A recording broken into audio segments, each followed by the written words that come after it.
Assalamualaikum warahmatullahi wabarakatuh.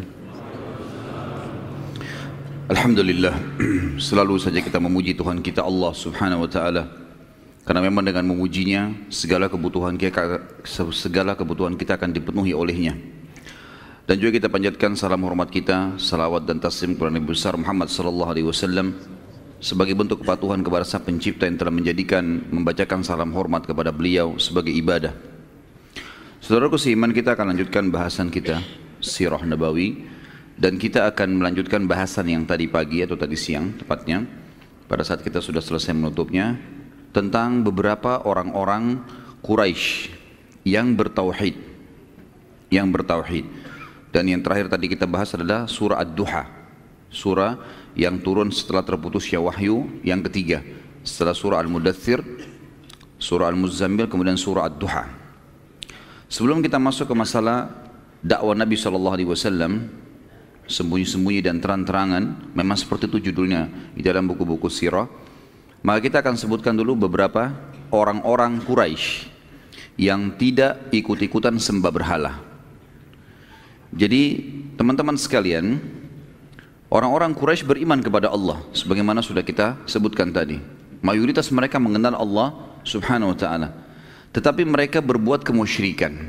Mereka datangkan patung-patung yang diprakarsai oleh seseorang yang bernama Amr bin Luhai, kemudian turun-temurun dan mereka menjadikan patung itu sebagai perantara antara mereka dengan Allah, sementara patung itu benda mati. Maka Allah cap mereka sebagai orang-orang musyrik. Ada di antara Quraisy yang tidak ikut-ikutan sembah berhala. Tadi sempat ada yang bertanya kepada saya, cuman kata beliau, Ustaz saya nggak bisa hadir malam. Saya titip pertanyaannya. Kebetulan pertanyaan ini memang tidak perlu saya tunggu sebentar fase pertanyaan atau waktu pertanyaan kita, karena memang sesuai dengan apa yang saya mau sampaikan sekarang. Jadi pertanyaannya, Nabi Muhammad SAW sebelum ada ajaran Islam atau ajaran yang syariat yang dibawa oleh beliau beragama apa gitu. Jadi di Mekah teman-teman, masyarakat itu mengikuti ajaran Nabi Ibrahim alaihissalam. Di Mekah mereka mengikuti ajaran Nabi Ibrahim AS. Makanya pelajaran sirah kita mulai dari sejarah Nabi Ibrahim AS. Kalau antum masih ingat, dari awal kita ceritain Nabi Ibrahim AS datang membawa Hajar dan Ismail, kemudian adanya air Zam-Zam, pembangunan Ka'bah, segala macam sampai disyariatkannya haji. Itulah turun-temurun mereka pertahankan. Hanya saja waktu antara Nabi Ibrahim AS dan Nabi Muhammad AS sangat jauh, dan memang tidak ada lagi Nabi di Mekah. Maka karena lamanya waktu ini, kemudian datangnya Amr bin Luhai yang mendatangkan patung, sehingga akhirnya mereka mencampur baurkan antara ibadah mereka, ibadah kemurnian syariat Nabi Ibrahim AS, dan dicampur baurkan dengan kemusyrikan. Dan ini betul-betul pelajaran teman-teman sekalian tentang bahayanya orang berbuat musyrik. Banyaknya umat Islam sekarang begitu. Mereka bilang dalam sholatnya, iyyaka na'budu wa iyyaka nasta'in, hanya kepadamu ya Allah kami menyembah, hanya kepadamu kami minta tolong. Lalu habis sholat pergi minta-minta di kuburan sebelah masjidnya. Baik, mana komitmen tadi kita mengatakan hanya kepadamu, ya kan? Orang soleh pun meninggal, sesoleh apapun mereka. Siapa yang lebih soleh daripada para nabi-nabi? Siapa yang lebih soleh daripada para sahabat, teman-teman sekalian? Jelas tidak ada. Tapi nabi-nabi tetap kita bacakan salawat kepada mereka kan? Permintaan tambahan rahmat. Bahkan Nabi Muhammad SAW sendiri, orang yang paling mulia, kita disuruh memberikan salawat untuk beliau. Minta agar Allah tambahkan karunia rahmat, karunia dan rahmat yang luas gitu kan, kepada Nabi SAW. Begitu juga para nabi-nabi, begitu juga para sahabat. Tetap kita mengatakan radhiyallahu anhum, ridwanullahi alaihim. Kenapa kita doakan mereka? Karena memang orang sudah mati, memang begitu perintah agama, kita disuruh doakan gitu. Bukan kita yang datang minta-minta di kuburannya. Belum pernah teman-teman ada satu riwayat pun yang menjelaskan para sahabat ridwanullahi alaihim, kalau waktu setelah Nabi SAW meninggal mereka datang minta-minta di kuburan Nabi. Enggak pernah seperti perilaku banyak umat Islam sekarang. Taruh air lah, ambil tanahnya lah, berdoa di situlah, minta tolong lah, minta jodoh lah, minta jabatan. Ini semua kemusyrikan. Musyrik ini saudaraku seiman, tinggalkan, tidak boleh. Allah subhanahu wa ta'ala menyuruh kita memurnikan ibadah kepadanya. Makanya para sahabat kalau sendalnya putus minta ke langit, ya Allah sendal saya putus, sakit, ya Allah sembuhkan. Bukankah Nabi Ibrahim AS mengatakan, dan Allah kekalkan dalam Al-Quran, A'udzubillahi minasyaitonirrajim, alladzi yumituni thumma yuhyin. Ya. Dia yang menghidupkan dan mematikan saya. Kemudian dalam ayat yang lain Nabi Ibrahim AS mengatakan, wa idza maridtu fahuwa yashfin. Kalau saya sakit cuma dia yang menyembuhkan saya. Kalimat tauhid semuanya, pengesaan kepada Allah Subhanahu wa taala. Berapa banyak orang terjerumus dalam kemusyrikan dan tidak sadar. Menyembelih untuk kuburan, menyembelih untuk patung, menyembelih untuk kuburan, statusnya muslim. Atau menyebarkan segala macam apa di pertaniannya, di perkebunannya, memasang buhul-buhul, percaya kepada jin-jin. Ini semua perbuatan kemusyrikan. Tidak ada dari ajaran Nabi SAW. Kalau boleh pakai tenaga jin, Nabi sudah pakai tenaga jin. Ya kan? Di perang Uhud, perang Badar, perang Khaybar. Tidak usah suruh sahabat berperang. Panggil jin suruh perang. Orang Mekah nggak lihat kok. Kan? Bisa saja kan? Tapi nggak dilakukan. Karena memang itu bukan bagian dari syariat kita. Tidak bisa kita lakukan. Jadi hati-hati dengan kemusyrikan teman-teman. Abu Jahal, Abu Lahab. Perhatikan, beriman kepada Allah loh. Beriman kepada Allah. Mereka tahu ada Allah. Makanya tadi ayat yang saya bacakan, Allah berfirman, A'udzubillahi minasyaitonirrajim wa idza sa'altahum. Hai Muhammad, kalau kau tanya mereka orang-orang Mekah itu, man khalaqas samawati wal ard? Siapa pencipta langit dan bumi? Wa sakhkhara asy-syamsa wal qamar, dan mengatur dan menundukkan bulan dan matahari dan bulan. La yaquluna Allah. Mereka pasti serentak penduduk Mekah akan mengatakan ada Tuhan namanya Allah. Tanya mereka, hai Muhammad, kenapa mereka sembah-sembah berhala itu kalau begitu? Untuk apa mereka datangkan berhala-berhala? Mereka jawab dan Allah wakalkan, ma na'buduhum illa liyuqarribuna ilallahi zulfa. Kami enggak sembah berhala-berhala ini kecuali hanya perantara yang memudahkan kami mendekatkan diri sama Allah. Apa hubungannya? Kecuali saya bilang tadi, kalau benda-benda itu memang dasarnya dalam Islam diperintahkan untuk dipakai, ya, tanah dipakai untuk sujud misalnya, ya, masjid dibangun begini lalu kemudian kita sholat di dalamnya. Ka'bah tadi saya bilang kita sujud ke arahnya karena ada perintahnya. Kalau nggak ada perintahnya nggak usah. Seperti kasus tadi Hajar Aswad yang Umar bin Khattab mengatakan, demi Allah saya tahu kau hanya batu biasa, kalau bukan saya melihat Rasulullah SAW menciummu, saya tidak akan menciummu. Dan ini kemurnian tauhid. Penting sekali teman-teman. Yang membuat kemuliaan Islam awal adalah ketauhidan. Kapan kita rusak itu kita akan rusak semuanya. Dan ingat kaum Nabi Nuh. Nabi Nuh alaihissalam ya, mengingatkan kaumnya selama 950 tahun itu teman-teman sekalian, semuanya mengingatkan masalah tauhid dan mereka menyembah berhala. Akhirnya Allah binasakan mereka. Jadi ini harus digarisbawahi teman-teman sekalian. Baik, di antara tokoh-tokoh Mekah ada beberapa orang yang masyhur disebutkan di dalam buku-buku sejarah. Kenapa empat orang ya? Empat orang ini kenapa secara khusus disebutkan namanya? Karena empat orang ini mereka memang meninggal sebelum masa kenabian. Sebenarnya ada selain mereka yang mentauhidkan Allah, seperti Nabi Muhammad SAW. Abu Bakar tidak pernah sujud kepada berhala, gitu kan? Tetapi Nabi SAW jadi Nabi. Abu Bakar beriman pada Nabi SAW. Khadijah juga tidak pernah ikut-ikutan sembah berhala, tapi nanti mendapat fase kenabian dan beriman, gitu. Tapi empat orang ini, empat-empatnya dijamin oleh Nabi SAW masuk surga. Artinya ada penyebutan hadis tentang mereka di surga. Itu karena mereka mentauhidkan Allah di masa orang-orang Quraisy menyembah berhala dan mereka sempat mendakwahi kaumnya. Jadi mereka masih menjaga kemurnian ajaran Ibrahim alaihissalam. Ada di antara mereka nanti juga yang mengikuti ajaran Nabi Isa alaihissalam. Baik, empat orang ini teman-teman sekalian adalah yang pertama Uthman bin Talha, kemudian Waraqah bin Naufal, yang kedua, nanti saya ulangi lagi kalau ada yang mau tulis. Yang ketiga Zaid ibn Amr bin Nufail. Kemudian yang terakhir Qis bin Sa'ilah. Yang pertama Uthman bin Talha, yang kedua Waraqah bin Naufal, yang ketiga Zaid ibn Amr ibn Nufail, dan yang keempat Qis bin Sa'ilah. Saya akan sebutkan kisah ringkasnya keempat orang ini. Keempat orang ini teman-teman orang yang gelisah sekali di Mekah karena mereka sudah sepuh ya, sudah berumur, dan mereka memang tidak pernah menyembah berhala.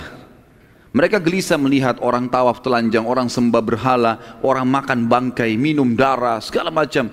Di Mekah jahiliyah luar biasa. Mereka mengganti zikir-zikir dan doa kepada Allah dengan bersiul dan tepuk tangan. Ya, begitu mereka pada saat tawaf, gitu kan? Itu Allah sebutkan dalam Al-Quran mukaan wa tasdiyah. Dalam ayat Al-Quran disebutkan mereka bersiul dengan tepuk tangan, gitu. Maka mereka gelisah. Keempat orang ini lalu sepakat kita keluar dari Mekah aja. Maka kita mulai dari Uthman bin Talha dan Waraqah bin Naufal. Dua orang ini keluar menuju ke negeri Syam. Dan keduanya akhirnya menemui pendeta Nasrani. Lalu mulai bertanya tentang apa itu agama Nasrani. Pada saat itu dengan mengambil kesimpulan bahwasanya Nasrani mengimani ada Tuhan namanya Allah, dan mereka mengatakan Isa datang setelah Ibrahim, maka berimanlah Waraqah bin Naufal dengan Uthman bin Talha. Ini ringkas cerita keduanya.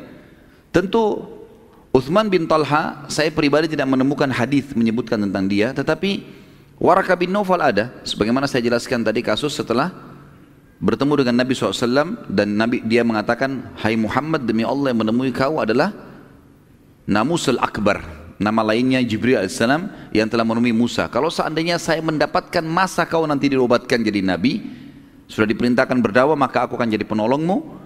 Nanti aku beriman padamu, dan aku pada saat kaummu mengeluarkanmu dari kota ini. Terus Nabi SAW menyebutkan pada saat Waraqah bin Naufal meninggal di masa 6 bulan fase terputusnya wahyu, aku diperlihatkan Waraqah bin Naufal di surga. Kemudian kisah Zaid bin Amr bin Nufail, ini agak unik sedikit kisahnya. Zaid bin Amr bin Nufail lebih kritis, orangnya lebih kritis, ya. Dia kemudian menemui pendeta Nasrani, dia menemui pendeta Yahudi, bukan pendeta Nasrani. Dia pergi ke negeri Syam, yang dia tanya-tanya ke orang, siapa orang yang paling pintar di muka bumi, yang mengenal Allah. Maka simpang siur berita, mereka mengatakan pendeta Yahudi. Ditanya orang Yahudi, siapa pendeta kalian yang paling luar biasa, yang kalian anggap paling pintar? Ditunjuklah seseorang, datanglah Zaid rahimahullah ke sana. Begitu ngobrol sama pendeta Yahudi, dia bilang, jelaskan kepada saya agama anda. Dijelaskanlah Nabi Musa, kitab Taurat, dan seterusnya, macam-macam hukum Allah. Tertarik Zaid bin Amr ini. Dia bilang, baik, saya tertarik, saya ingin masuk agama Yahudi. Bagaimana caranya? Waktu dia bilang bagaimana caranya, teman-teman sekalian, ini yang membuat Zaid batalin masuk Yahudi. Apa kata pendetanya? Kalau kau mau jadi Yahudi, kamu harus dimurkahi sama Allah dulu, baru kamu taubat, baru masuk Yahudi. Kata Zaid bin Amr, saya tinggalkan Mekah karena takut dari murkahnya Allah. Ngapain saya sekarang nyari murkahnya Allah? Gitu. Dia bilang itu syaratnya kalau mau Yahudi. Harus cari dulu masalah, biar Allah murkah, baru kau tobat. Kemudian baru bisa masuk agama Yahudi. Kata dia, saya tidak mau agama ini. Ada nggak orang yang pintar lain yang mengenal Allah selain anda? Dia bilang, saya tidak tahu. Kecuali pendeta Nasrani. Karena mereka mengaku ada Nabi setelah Musa. Baik, di mana tempat mereka? Ditunjuklah beberapa gereja. Pergilah Zaid bin Amr ini ke gereja. Tanya Nasrani, siapa pendeta yang paling pintar? Si fulan, didatangilah pendeta itu. Tanya-tanya Nasrani, ternyata memang informasinya lebih lengkap. Karena orang-orang Nasrani beriman tentang Musa, tapi ada Nabi lagi setelahnya namanya Isa. Mereka beriman ada Taurat, mereka beriman ada kitab setelahnya namanya Injil. Berarti ini lebih sempurna. Apa hukum-hukum dijelaskan semua. Baik, setelah itu saya mau masuk agama Nasrani. Jawabannya pendeta Nasrani juga membuat dia tidak jadi masuk Nasrani. Apa jawabannya? Waktu ditanya bagaimana caranya masuk Nasrani, kata pendeta itu dalam riwayat ini, kamu harus sesat dulu. Setelah kamu sesat, gitu kan, kemudian kau taubat baru jadi Nasrani. Kata dia, saya tinggalkan Mekah supaya nggak sesat. Ngapain saya harus sesat sekarang gitu? Dia bilang itu syaratnya. Kata Zaid, saya tidak mau kalau begitu. Agama apa yang mengenal Allah yang kau kenal, yang kau tahu? Dia bilang, saya tidak tahu. Yang saya tahu cuma ada satu, namanya agama Hanif. Apa itu agama Hanif? Agamanya Nabi Ibrahim alaihissalam. Kan Allah sebutkan Hanifah Muslimah. Ya, itu Ibrahim alaihissalam punya Hanif. Hanif itu agama lurus, mentauhidkan Allah. Pokoknya nggak ada sekutunya Allah. Allah itu Esa. Dan ini memang ajaran murni gitu kan. Lalu kata Zaid, bagaimana caranya? Siapa yang saya temui untuk saya belajar? Kata pendeta itu, tidak ada lagi. Nggak ada orang. Saya pun tidak tahu itu. Itu dulu agama di Mekah gitu. Maka Zaid bin Amr pun kembali ke Mekah, teman-teman sekalian. Lalu dia mengatakan di tengah jalan, ya Allah, aku bersaksi dan engkau menjadi saksinya bahwasanya aku menganut agama Ibrahim alaihissalam. Aku beragama Hanif. Gitu kan. Aku akan menyembah Allah, tidak menyekutukannya, dengan tidak menyembah berhala, tapi aku tidak tahu bagaimana caranya beribadah, ya Allah, pandulah aku. Jadi dia tidak tahu bagaimana caranya. Maka yang dia lakukan adalah dia coba selalu mencari jalan untuk memurnikan hubungan kepada Allah. Misal dia kalau lagi begitu masuk seperti sabda Nabi SAW menceritakan tentang keadaannya Zaid bin Amr ini. Waktu Nabi belum jadi Nabi ya, beliau mengatakan, aku melihat Zaid bin Amr bersandar pada dinding Ka'bah setiap hari. Semenjak pulang dari negeri Syam tadi, sandar di dinding Ka'bah, lalu dia mengatakan, Nabi SAW mengatakan, saya melihat Zaid bin Amr bersandar di Ka'bah sambil memperhatikan talbiyahnya orang-orang Quraisy. Kan kalau masih review teman-teman, pelajaran kita yang lalu, talbiyah yang syar'i dari Nabi Ibrahim alaihissalam dan Nabi Muhammad SAW juga ajarkan kita adalah labbaik Allahumma labbaik, ya Allah aku jawab panggilanmu dengan santun, labbaik la syarika laka labbaik, saya jawab panggilanmu dengan santun dan tidak ada sekutu bagimu, innal hamda wan ni'mata laka wal mulk, segala puji, nikmat dan kerajaan milikmu, la syarika lak, tidak ada sekutu bagimu. Ini tepat ini namanya talbiyah tauhid, pengisahan Allah tanpa sekutu. Amr bin Luhai, waktu dia lihat orang Mekah bertalbiyah begini, dia sudah terlanjur masukkan patung-patung dan dia bilang ini patung-patung perantara antara kalian sama Allah. Bagaimana caranya supaya orang Mekah mau ubah talbiyah? Susah. Ini sudah turun-temurun dari zaman Ibrahim alaihissalam. Maka dia tambah kalimat syirik. Kalimatnya adalah illa syarikan huwa lak tamlikuhu wa ma malak. Naudzubillah. Artinya kecuali sekutu ya Allah. Ada sekutu yang kami taruh-taruh patung ini jadi sekutumu, yang kau juga menguasainya dan kau pemiliknya. Tapi tetap kalimat illa syarikan, kecuali sekutu. Ada sekutu yang disekutukan sama Allah.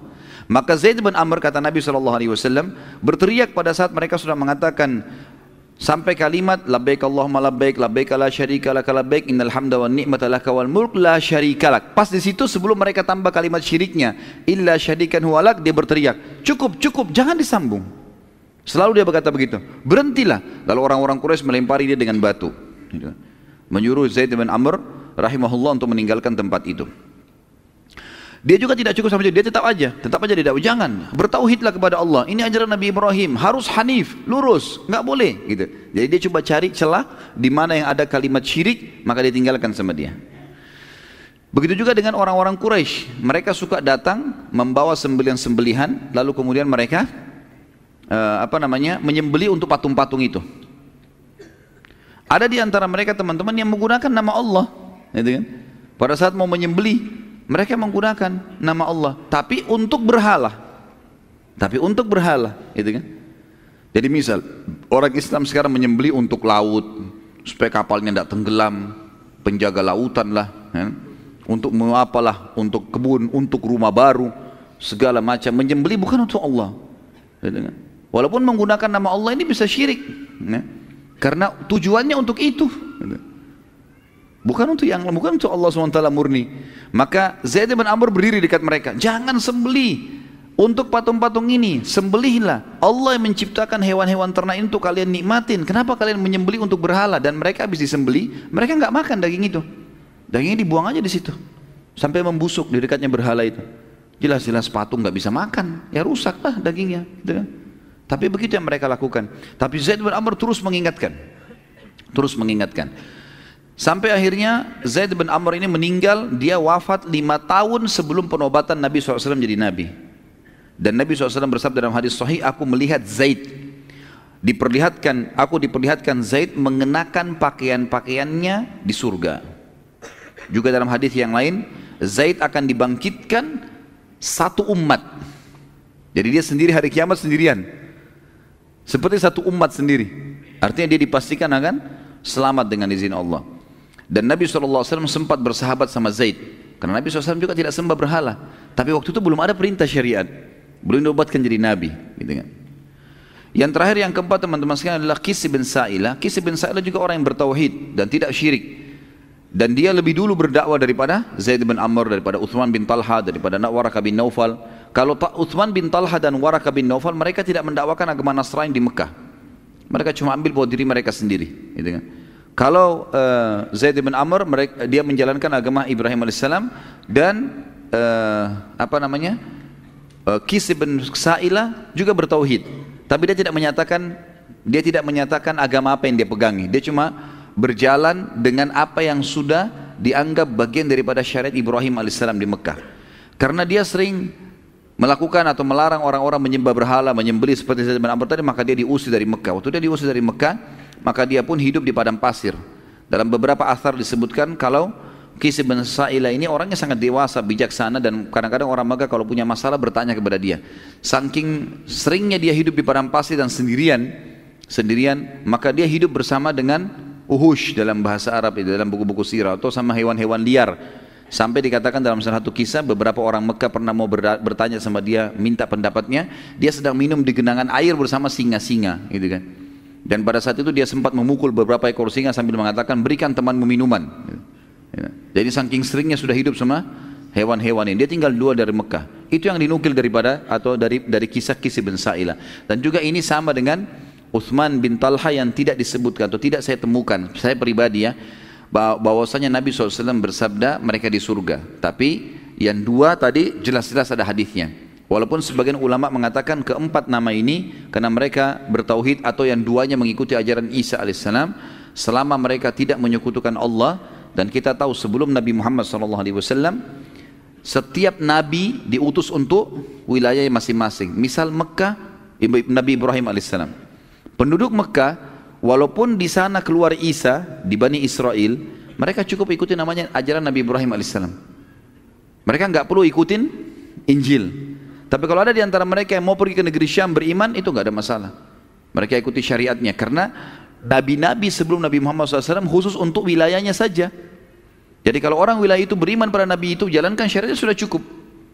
Kecuali Nabi Muhammad SAW, begitu beliau datang, seluruh dunia ini harus beriman. Nggak ada lagi wilayah yang terpilah-pilah. Masih ingat saya pernah cerita, Nabi Musa alaihissalam sezaman dengan Nabi Khidir. Beda, masing-masing punya syariat. Kemudian ada Nabi Shu'aib, mertuanya Nabi Musa alaihissalam, beda. Di Madian dengan Nabi Musa alaihissalam di Palestina dan Mesir. Kita tahu Nabi Isa zaman dengan sepupunya sendiri Nabi Yahya. Masing-masing punya hukum. Gitu. Nabi Yahya alaihissalam punya hukum sendiri, gitu kan. Maka masing-masing berjalan. Dan orang-orang yang hidup di wilayah masing-masing kalau mengikuti syariat nabinya sudah cukup. Tapi mereka harus mengimani keberadaan nabi-nabi yang lain. Cuma penerapan hukum seperti itu. Makanya tadi kalau ada yang bertanya, misal bagaimana Waraqah bin Naufal bisa masuk surga sementara dia menganut agama Nasrani? Karena memang dia punya hak pada saat itu.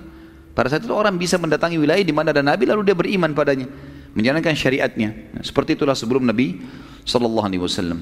Baik, sekarang kita teman-teman masuk ke masalah fase dakwah. Karena tadi sudah kita terangkan ada surah Al-Muzammil, ada Muddathir, ada Muzammil. Kan jelas ayatnya ya. Hai orang yang berselimut, bangunlah.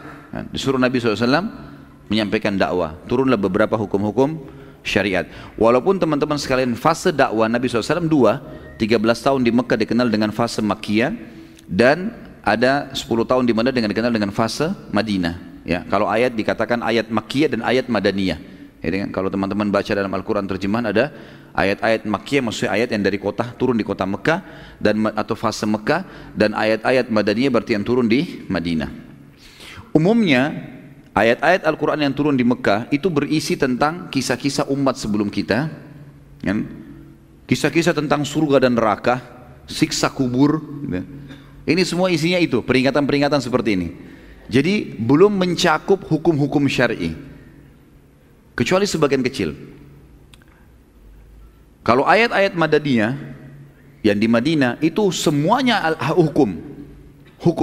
Seperti kita tahu tahun 2 Hijriah, nanti kita pelajari tahun 2 Hijriah mulai ada puasa Ramadan, mulai ada perintah-perintah jihad, ya, mulai ada perintah di masa Madinah haji, ya, dan umroh sesuai dengan syariat Allah Subhanahu Wa Taala. Jadi banyak yang terjadi di hukum-hukum Madinah itu. Baik, kita mulai dengan dakwah sembunyi-sembunyi dan kita insya Allah juga akan terangkan dakwah terang-terangan.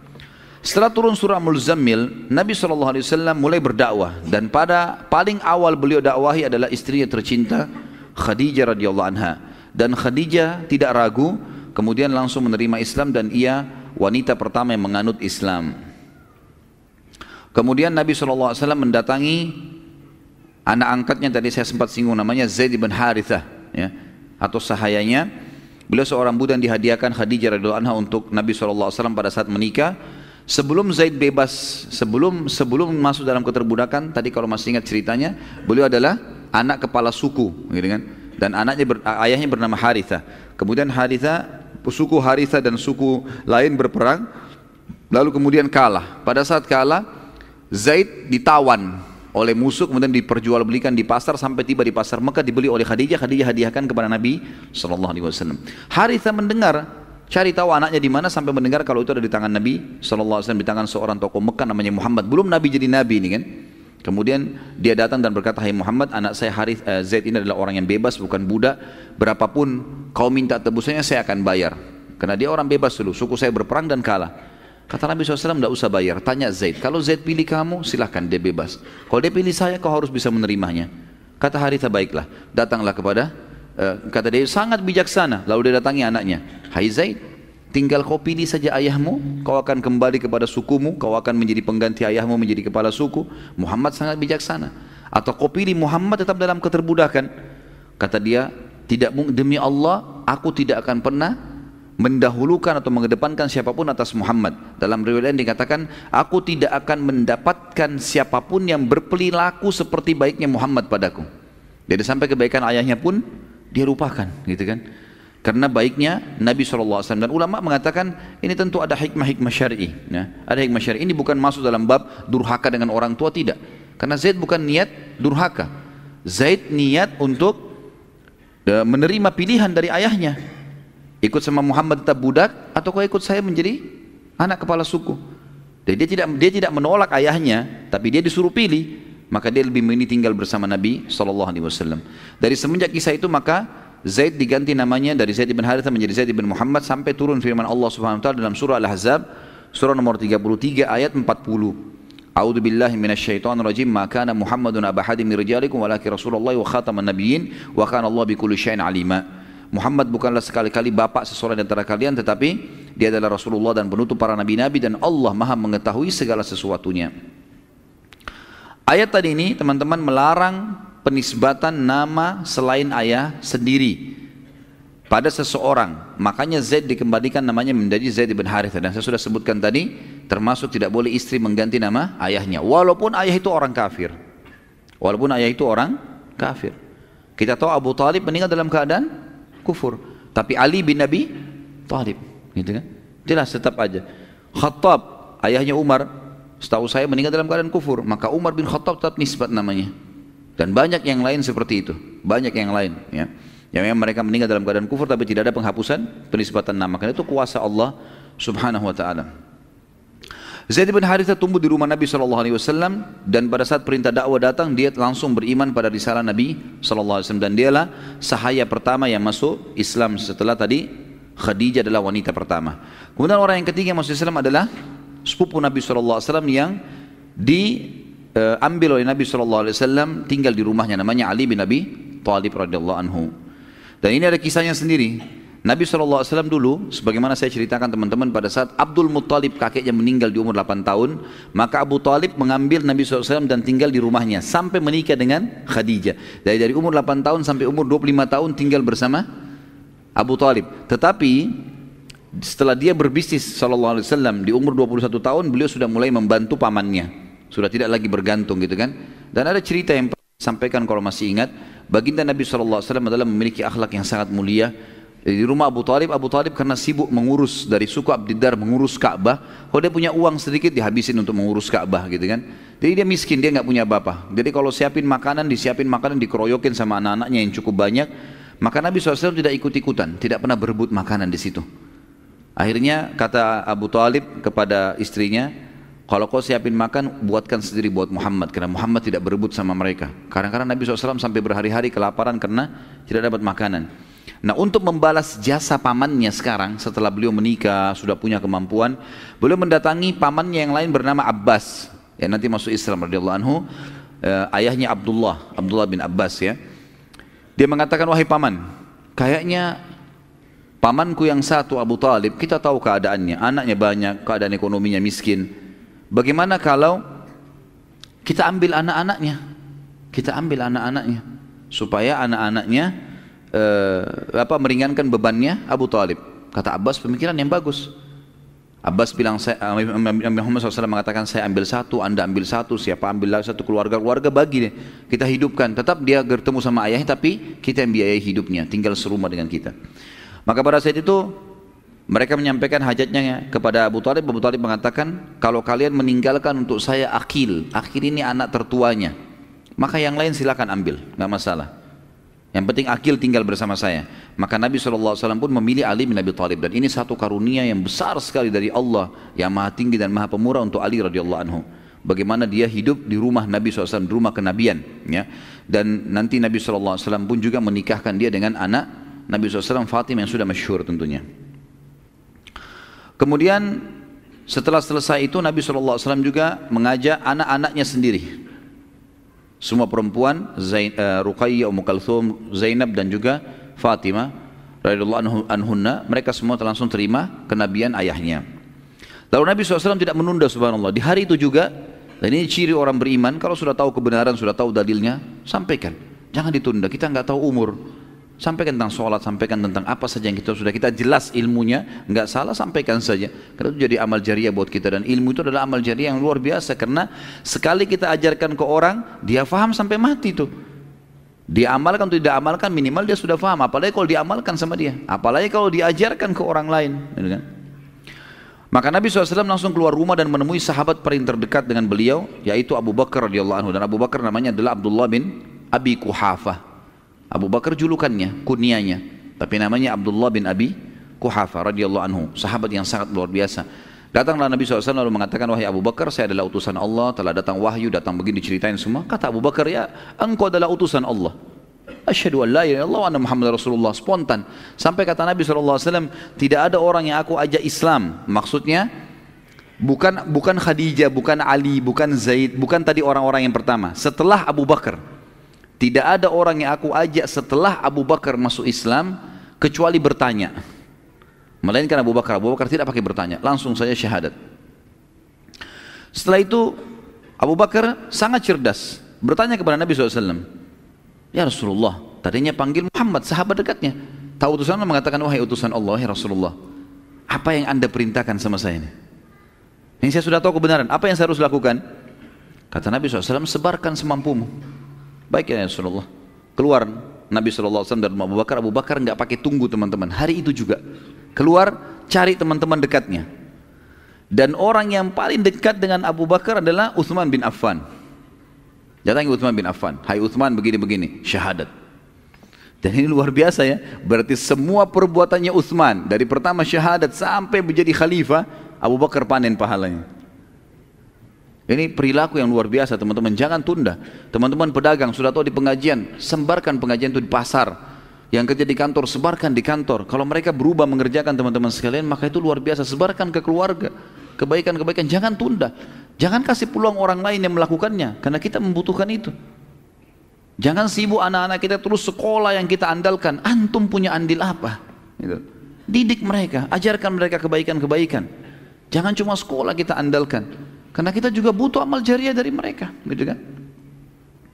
Lalu setelah itu, tentu kita sudah tahu ya, Utsman punya banyak sekali hadis ya. Di antaranya Nabi SAW mengatakan, tidakkah saya malu dengan laki-laki yang malaikat pun malu padanya? Itu Utsman bin Affan, karena luar biasa ibadahnya, sampai sebagian ulama mengatakan karena Utsman bin Affan tidak pernah lihat kemaluannya sendiri, apalagi lihat kemaluan orang lain. Jadi malaikat pun malu sama dia, sampai luar biasa begitu. Kemudian Utsman bin Affan juga yang pernah, nanti kita akan pelajari insya Allah bagaimana dia membiayai peperangan-peperangan, sampai kata Nabi SAW, tidak ada lagi yang bisa menahan Utsman masuk ke surga setelah apa yang dilakukan hari ini. Berinfak luar biasa. Ada kisahnya saya sebutkan di YouTube tentang Utsman bin Affan radhiyallahu anhu. Tapi yang inti kita ingin titik beratkan, semua pahala Utsman dipanen oleh siapa? Abu Bakar. Hanya dengan ngajak syahadat, tidak ada ruginya, nggak ada capeknya, nggak ada biayanya, gitu kan? Ajak syahadat. Nanti dia terima, tidak terima Ustaz, bukan urusan kita, dia tidak terima. Sampaikan dulu. Ma'alaika illa al-balagh. Tugasmu cuma sampaikan. Saya datang sini teman-teman, saya cuma sampaikan. Entah siapa di antara antum yang amalkan, Allahu alam. Yang amalkan, alhamdulillah, akan jadi amal jariah buat saya gitu. Sampaikan saja. Baik. Kemudian tidak berhenti sampai situ. Begitu Utsman bin Affan selesai, sudah syahadat, sama Abu Bakar saya pamit ya, pergi ke rumah sebelah. Di sebelah rumahnya Utsman ada sahabat yang mulia. Sahabat yang salah satu juga dijamin masuk surga, Zubair bin Awam, terkenal dengan keberaniannya luar biasa dalam peperangan. Zubair bin Awam ini anaknya Sofia, Sofia tantenya Nabi, ini sepupu Nabi sendiri loh, kan gitu. Jadi bagaimana Abu Bakar jelinya mencari orang-orang yang terdekat sama Nabi yang didatangin, sebelum ada orang lain mendahuluinya. Abu Bakar bukan cari kerabat-kerabatnya, orang-orang yang terdekat dengan Nabi dulu, sepupu-sepupunya Nabi didatangi semuanya. Dan waktu itu Zubair bin Awam berumur 16 tahun. Anaknya Sofia, Sofia ini adalah tante Nabi SAW. Dan Zubair bin Awam sangat terkenal. Kalau dia ada di medan perang teman-teman sekalian, musuh sudah takut. Begitu ada Zubair, mereka tahu, mereka cari tahu siapa prajurit muslim yang paling kuat. Kalau sebut ada Zubair di sana, mereka sudah ketakutan. Zubair suka bawa 2 tongkat tajam, ditaruh di pundaknya 2, gitu kan. Punya ciri khas warna. Dia kalau berhadapan musuh di medan perang, peperangan manapun, Zubair ini selalu dia di depan. Ini musuh, dia di depan sini. Pasukan muslim di belakang ini. Sambil ngelihat mukanya musuh ini. Nah. Tunggu di belakang takbir, dia masuk serbu duluan, sendirian. Sampai ke belakang pasukan musuh, dia kembali lagi. Mati terbunuh, mati syahid. Saking beraninya, luar biasa gitu. Sampai musuh ketakutan kalau dia ada, karena satu orang bisa ngocak-acik macam-macam. Gitu kan. Seperti itulah. Dan yang panen pahalanya siapa? Abu Bakar. Karena dakwah, gitu kan. Karena sampaikan. Kemudian teman-teman sekalian, tidak cukup sampai situ. Dia mendatangi sahabat dekatnya Zubair. Juga satu dijamin masuk surga. Talha bin Ubaidillah. Ini juga satu yang dijamin masuk surga. Orang yang terkenal, dia bersaing dengan Utsman bin Affan dalam sedekah. Kalau antum dengar di YouTube sudah ada serial sahabat, alhamdulillah sudah sampai 18 serial sahabat. Salah satunya adalah Talha bin Ubaidillah. Bagaimana infaknya dalam hidupnya, luar biasa kiprah-kiprahnya dalam peperangan. Sampai Talha bin Ubaidillah ini diberikan julukan sama Abu Bakar adalah perang Uhud miliknya Talha bin Ubaidillah. Karena waktu Nabi SAW terdesak, dia menahan Nabi dengan badannya. Sampai dia pingsan gara-gara luka semua badannya. Tangannya sampai terputus, giginya sampai ompong gitu kan di perang Uhud itu. Sampai para sahabat memuji mengatakan, ompongmu membawa masuk surga gitu. Lah ya, karena jatuh giginya justru kena membela Nabi SAW. Dan mereka mengatakan Allah memberikan ketampanan pada Talha justru pada saat dia sudah ompong lebih tampan lagi. Nah iya, begitu dinukil dalam riwayat. Allah berikan begitu luar biasa. Nah, sudah masuk Isya? Baik sebentar. Kemudian setelah Talha bin Ubaidillah masuk Islam, ini hari yang sama ya, Abu Bakar gak tunda nih, juga dipanen pahalanya. Datang dia kepada sahabat yang mulia, salah satu juga yang jamin masuk surga, Sa'ad bin Abi Waqqas. Sahabat yang mulia luar biasa. Seluruh wilayah Persia takluk di tangannya Sa'ad bin Abi Waqqas. Seluruh wilayah Persia. Jadi Iran, Irak, Afghanistan, Rusia, semua itu teman-teman sekalian masuk Islam dengan perantara Sa'ad bin Abi Waqqas. Panen pahalanya luar biasa.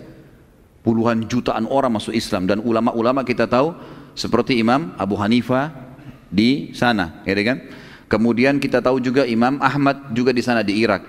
Kita tahu enamnya ahli hadis, ya, Bukhari, Muslim, Abu Dawud, Tirmidzi, Ibnu Majah, Nasai, ini semua ada di negeri Persia sana. Imam Bukhari dari negeri Bukhara, Imam Muslim dari Nisabur, semuanya wilayah Rusia ini. Semuanya dipanen oleh pahalanya Sa'ad bin Waqqas. Dan yang membuat dia masuk Islam adalah Abu Bakar. Dan yang terakhir masuk Islam dengan Abu Bakar, bukan terakhir ya, pada hari itu saja masuk Islam seorang sahabat Nabi yang lain yang juga dijamin masuk surga, Abdurrahman bin Auf radhiyallahu anhu. Ini juga masuk Islam di tangannya Abu Bakar. Orang-orang yang besar-besar semua ini masuk Islam di tangannya, hanya karena yakin, oh ya ini Rasulullah, udah sampein langsung, nggak ada keraguan sama sekali. Gitu. Seperti itulah yang luar biasanya. Maka Abdurrahman pun mengucapkan syahadat. Siapa yang tidak kenal Abdurrahman? Sampai Umar bin Khattab pada saat mau meninggal, yang mengumpulkan 6 orang sahabat yang tersisa yang masuk surga, dia tunjuk Abdurrahman menjadi kandidat terkuatnya. Tapi dia nggak mau tunjuk, Umar radhiyallahu anhu tidak mau tunjuk. Umar mengatakan, hai Abdurrahman, kau memimpin majlis untuk memilih kandidat khalifah setelahku, tapi kau memimpin majlisnya. Dan pada saat itu pun Umar mengatakan, kalau Abdurrahman yang jadi saya setuju. Karena dia luar biasa percayanya dengan orang ini. Ini juga masuk Islam di tangan Abu Bakar radhiyallahu anhu. Kemudian teman-teman kita tutup dengan untuk sekarang ya, sampai azan Isya saja ini. Dari kasus ini dapat diambil pelajaran bagaimana kecerdasan dan juga gagasannya dan ketegasan, kejelian, kecerdasan Abu Bakar radhiyallahu anhu dalam mendakwakan Islam. Sampai Rasulullah SAW akhirnya bersabda setelah itu, bila ditimbang iman seluruh umat ini dengan imannya Abu Bakar, iman umat ini ditimbangan, semua kita ini, semua sahabat, semua tabi'in, semua ulama-ulama, semua masyarakat awam yang sudah mati, yang sekarang hidup, yang akan lahir nanti, semua umat ini sampai hari kiamat ditaruh imannya di satu timbangan, dan iman Abu Bakar di timbangan sebelahnya, tetap iman Abu Bakar lebih berat. Karena tidak ada ragu, halal halal, haram haram, selesai. Hidupnya untuk itu sudah. Nggak ada bimbang, nggak ada ragu, benar nggak ya? Nggak ada sama sekali. Lalu kemudian kata Nabi SAW, demi Allah dalam hadis sahih, tidak ada seorang pun yang menginjakkan kakinya di muka bumi ini lebih mulia setelah para nabi-nabi seperti Abu Bakar. Sampai ulama mulai kesimpulan bahwasanya setelah nabi-nabi ya, yang datang adalah Abu Bakar radhiyallahu anhu. Ini sahabat Nabi yang mulia. Jadi sahabat-sahabat Nabi Isa, sahabat Nabi Musa semuanya itu masih di bawahnya Abu Bakar radhiyallahu anhu, karena beliau adalah sahabat Nabi SAW. Dan memang beliau adalah dipuji oleh Nabi SAW seperti ini. Dan tentu masih banyak sekali julukan-julukan yang diberikan oleh Nabi SAW yang akan kita lihat di kedepannya. Di antaranya adalah diberikan julukan As-Siddiq yang akan kita ceritakan pada kisah Isra Mi'raj insyaallah. Mungkin begitu dulu, kita sholat isya dan kita lanjutkan insyaallah setelahnya. Subhanakallahumma bihamdika asyhadu an la ilaha illallah astaghfirullah wa atubu ilaih. Wassalamualaikum warahmatullahi wabarakatuh. Assalamualaikum warahmatullahi wabarakatuh. Alhamdulillah wassalatu wassalamu ala Rasulillah. Segala puji bagi Allah Subhanahu wa taala, juga salawat dan taslim besar Muhammad sallallahu alaihi wasallam. Kita sekalian kebahasan tentang dakwah terang-terangan. Dakwah terang-terangan. Kita pindah teman-teman sekalian di subjudul yang lain setelah berjalan beberapa waktu, tapi saya pribadi tidak menemukan beberapa bulan, beberapa hari kah jaraknya ini, tapi yang jelas Allah Subhanahu wa taala memerintahkan setelahnya baginda Nabi sallallahu alaihi wasallam yang disebutkan dalam surah Al-Hijr, surah nomor 15 ayat 94 sampai 99. Surah ini menjelaskan tentang perintah Allah yang Maha Tinggi dan Maha Pemurah untuk menjelaskan atau menyampaikan agama kepada seluruh masyarakat Mekah, bahkan keluar dari Mekah sekalian. Bunyinya a'udzubillahi minasyaitonirrajim, fasda' bima tu'mar wa a'rid 'anil musyrikin inna kafainakal mustahzi'in alladzina yaj'aluna ma'allahi ilahan akhar fasawfa ya'lamun. وَلَقَدْ نَعْلَمُ أَنَّكَ يَضِيقُ صَدْرُكَ بِمَا يَقُولُونَ فَسَبِّحْ بِحَمْدِ رَبِّكَ وَكُن مِّنَ السَّاجِدِينَ وَاعْبُدْ رَبَّكَ حَتَّى يَأْتِيَكَ الْيَقِينُ. Sampaikanlah hai Muhammad. Fasda' itu perintah, kata Amr. Sekarang kau sampaikan hai Muhammad secara terang-terangan segala apa yang diperintahkan kepadamu, dan berpalinglah dari orang-orang musyrik. Yang tidak mau menerima, tinggalkan saja. Yang penting kamu selalu sampaikan. Tidak usah khawatir kamu disakiti atau kamu diganggu. Sesungguhnya kami akan memelihara kamu dari kejahatan orang-orang yang mengolok-olokmu, yaitu orang-orang yang menganggap ada Tuhan yang lain di samping Allah atau menyekutukan Allah, maka mereka kelak akan mengetahui akibat perbuatan mereka. Dan kami sungguh-sungguh mengetahui bahwa dadamu menjadi sempit disebabkan apa yang mereka ucapkan. Dan sebagian ulama tafsir mengatakan ini adalah informasi tentang para da'i. Kalau pada saat mereka ceramah, ada saja orang yang terima, ada saja orang yang nolak. Kalau Nabi SAW begitu, pastilah. Tidak semua orang itu 100% bisa diterima gitu. Kecuali dengan orang-orang yang berakal, yang memang tahu, seperti kita tahu kasus para sahabat ridwanullah alaihim yang memang hatinya bersih, pikirannya jernih, mereka langsung menerima dakwah Nabi SAW. Tapi seperti Abu Jahal, Abu Lahab, yang jelas-jelas tokoh-tokoh masyarakat, orang kaya, pinter, tapi nolak. Subhanallah, ada saja yang nolak. Dan kami sungguh-sungguh, kata Allah SWT, mengetahui bahwa dadamu menjadi sempit disebabkan apa yang mereka ucapkan, maka bertasbihlah, balas itu dengan zikir kepada Allah dan dengan memuji Tuhanmu, dan jadilah kamu di antara orang-orang yang sujud, selalu sholat, tidak usah pedulikan dengan hal-hal seperti itu, dan sembahlah Tuhanmu sampai kematian datang kepadamu. Karena ayat inilah turun di malam hari, baginda Nabi SAW pada keesokan harinya naik ke atas bukit Abi Kubais. Bukit Abi Kubais adalah sebuah bukit memang khusus untuk mengiklankan informasi di Mekah. Tepatnya berada antara sekarang tempat sa'i dengan istana raja Saudi. Kita tahu di dekat Masjid Haram ada istana yang besar, ada bangunan yang besar, itu bukan hotel tapi itu adalah istana raja. Di sebelah tempat sa'i, di situ bukit Abi Kubais dulu, di situ posisinya. Beliau SAW lalu berteriak dengan suara keras di situ.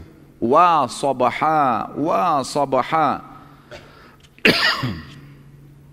Istilah ini teman-teman sekalian digunakan oleh orang-orang Arab pada saat itu untuk mengingatkan kalau ada pasukan yang mau menyerang. Wa sabaha artinya hati-hati, bahaya penyerangan sudah dekat di pagi ini. Seperti itulah, teriak dengan suara keras. Dan ini biasanya yang naik di bukit Abi Kubais adalah sahaya-sahaya di Mekah. Kemudian mereka tidak boleh mengucapkan ini kecuali benar-benar tahu ada pasukan yang menyerang. Karena ini berarti sudah harus ya siaga semuanya. Gitu. Nabi SAW teriak dengan suara keras, terdengar oleh orang-orang Quraisy. Mereka segera datang ke sana. Lalu mereka kaget, ternyata yang dilihat adalah baginda Nabi SAW. As-Sadiqul Amin, orang yang paling jujur dan bisa dipercaya, yang paling terpercaya. Lalu mereka pun berkumpul semua. Lalu Nabi SAW menunggu sampai mereka terkumpul semua.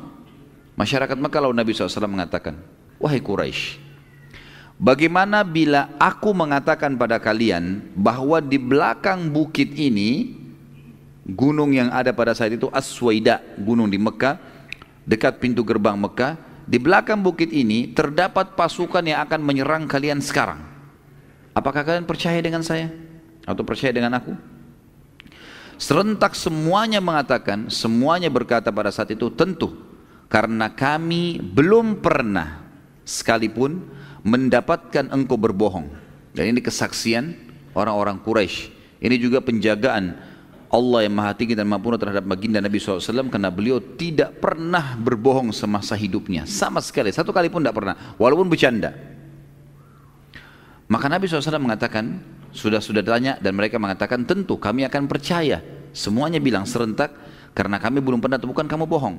Kata Nabi SAW, kalau gitu ketahuilah bahwa aku adalah utusan Allah. Kalau kalian akui aku tidak pernah bohong, aku ini adalah utusan Allah, yang di antara dua tanganku ada azab yang pedih. Maksudnya orang yang beriman akan masuk surga selamat dari azab, orang yang kufur akan masuk siksaan. Mendengar perkataan Nabi SAW, pada saat itu orang yang paling pertama menolak dakwah beliau adalah pamannya sendiri, Abu Lahab, namanya Abdul Uzza. Dia pada saat itu melihat entah syaitan dari mana yang menggoda dia. Yang jelas dia langsung saja teriak pada saat itu. Ini ponakannya sendiri, terkenal waktu itu di Mekah orang yang terpercaya, gitu kan. Bahkan ada beberapa athar menyebutkan kalau Abu Lahab ini selain paman Nabi SAW juga adalah besannya Nabi. Karena anaknya Abu Lahab nikah dengan anak Nabi SAW, gitu kan. Maka Ruqayyah atau Ummu Kalsum salah satunya menikah dengan anak Abu Lahab, yang akhirnya Abu Lahab suruh ceraikan setelah mengetahui kalau Nabi SAW diutus menjadi Nabi. Malah seperti saking bencinya, entah syaitan dari mana, kata para ulama, yang telah merasuki Abu Lahab sampai seperti ini. Padahal dia tidak ada ruginya kalau dia beriman. Maka dia mengatakan, kecelakaan bagi Muhammad, tabban lak, bahasa Arabnya. Apakah engkau mengumpulkan kami di sini semuanya hanya untuk menyampaikan masalah itu? Maka Abu Lahab pun akhirnya membubarkan orang-orang, dan dia berkata pada saat itu, bubarlah dan jangan dengarkan dia. Lalu dia sepakat sama istrinya untuk meletakkan duri di jalan yang Nabi SAW lewati, supaya jangan berdakwah. Bayangkan ya, tidak ada sebab loh ini. Abu Lahab ini pamannya Nabi, artinya kalau memang sampai Nabi pun terkenal, nanti kan kita lihat riwayatnya itu atau kisahnya itu, mereka juga untung sebenarnya, kalaupun dia tidak beriman.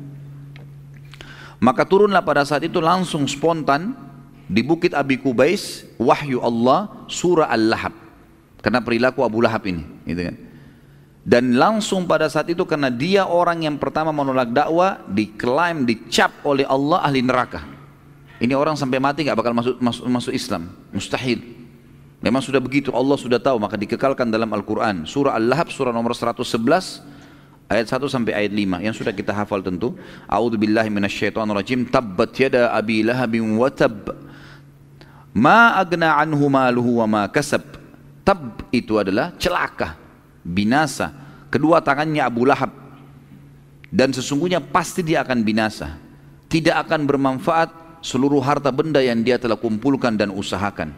Sayasla naran dzata lahab, pasti dia nanti kalau mati akan masuk ke dalam api yang bergejolak-jolak, ya, bergejolak di hari kiamat di neraka. Wa imratu hammalatal hatab, dan pasti juga istrinya akan ikut bersamanya ke neraka, yang selalu membawa kayu-kayu bakar, kayu-kayu kering yang untuk dibakar jadi api, dan itu penuh duri-duri. Fi jidiha hablum mim masad, yang di lehernya si perempuan itu ada tali dari sabut. Jadi dia membawa potongan-potongan pohon yang berduri ditaruh di jalan Nabi SAW, lalu dia bawa sabut itu tujuannya dia bakar, kemudian jadi api, lalu kemudian ditaruh di duri-duri itu sehingga Nabi SAW tidak bisa lewat dalam berdakwah. Jadi tidak ada sebab ini, hanya karena Nabi SAW mengatakan saya seorang Nabi, hanya itu. Orang Mekah itu tidak nolak ya, yang nolak cuma Abu Lahab sama istrinya nih. Nabi SAW pada saat itu karena diperintahkan oleh Allah SWT untuk mendakwakan Islam ini, turun firman Allah setelah itu, setelah menyampaikan ke masyarakat Mekah, fokus sekarang hai Muhammad ke kerabatmu juga, panggil mereka semua kerabatmu dakwahi. Turun firman Allah langsung waktu itu dalam surah Asy-Syu'ara, surah nomor 26 ayat 214, satu ayat saja turun, a'udzubillahi minasyaitonirrajim wa anzir ashiratakal aqrabin. Sekarang hai Muhammad berikan peringatan kerabat-kerabat terdekatmu. Maka beliau SAW mengumpulkan kerabatnya dari keturunan Abdul Muttalib pada saat itu di rumah beliau SAW, di rumahnya yang bersama dengan Khadijah. Sebelum beliau SAW bicara, waktu sudah kumpul semua kerabatnya, diundang Nabi SAW, siapin makanan, undang mereka. Rencananya habis makan mau disampaikan. Abu Lahab datang juga waktu itu. Datang orang ini, belum Nabi SAW bicara, baru datang, orang sudah kumpul semua, langsung dia bilang, hai Muhammad, bila engkau mengumpulkan kami untuk menyampaikan agamamu yang kemarin kau sampaikan, maka jangan kau bicara. Ini perasaan dia seorang paman, maka harus ponakannya dengar. Ini satu hal yang buruk ya. Nah, banyak orang begitu, ada orang tua, ada paman, kadang-kadang walaupun ponakannya itu benar, atau anaknya benar, dia nggak mau dengar. Ini kebodohan ini ya. Tidak benar seperti ini. Harusnya kita bijaksana, kalau itu benar walaupun dari lisan anak kecil kita harus dengar. Mungkin seseorang minum berdiri lalu anaknya mengatakan, ayah jangan minum berdiri. Benar. Oh ya nak, terima kasih. Mestinya begitu. Ah, kamu anak kecil ngerti apa? Tidak boleh menolak kebenaran, gitu kan? Ini bahaya ya, tidak boleh sama sekali. Abu Lahab begitu prinsipnya, dia menganggap Nabi SAW ponakan. Ponakan berarti harus lebih di bawah. Mau lebih pintar, mau apa, nggak penting gitu. Maka dia ribut. Nabi SAW pun akhirnya melihat kejadian tersebut, Nabi tidak mau bicara. Sudahlah, silakan makan semuanya. Habis makan bubar. Nabi SAW akhirnya mengundang beberapa hari lagi kemudian seluruh kerabat kecuali Abu Lahab. Dalam buku itu semua datang, silakan dikirimin undangan kecuali orang ini, jangan diundang. Waktu semuanya datang, habis makan, Abu Lahab nggak tahu berita nih. Nabi SAW sampaikan saya begini, saya utusan Allah, turun firmannya Allah, saya telah ketemu sama Jibril, diceritakan semua panjang lebar. Dan yang pertama masuk Islam adalah Sofia radhiyallahu anha, tante Nabi SAW yang mulia, ibunya Zubair bin Awam. Dakwah Islam makin menyebar pada saat itu. Setelah kerabat-kerabat Nabi SAW ada yang terima, ada yang tidak, tapi yang disebutkan dalam buku sejarah pada saat pertemuan itu yang langsung mengucapkan syahadat adalah Sofia.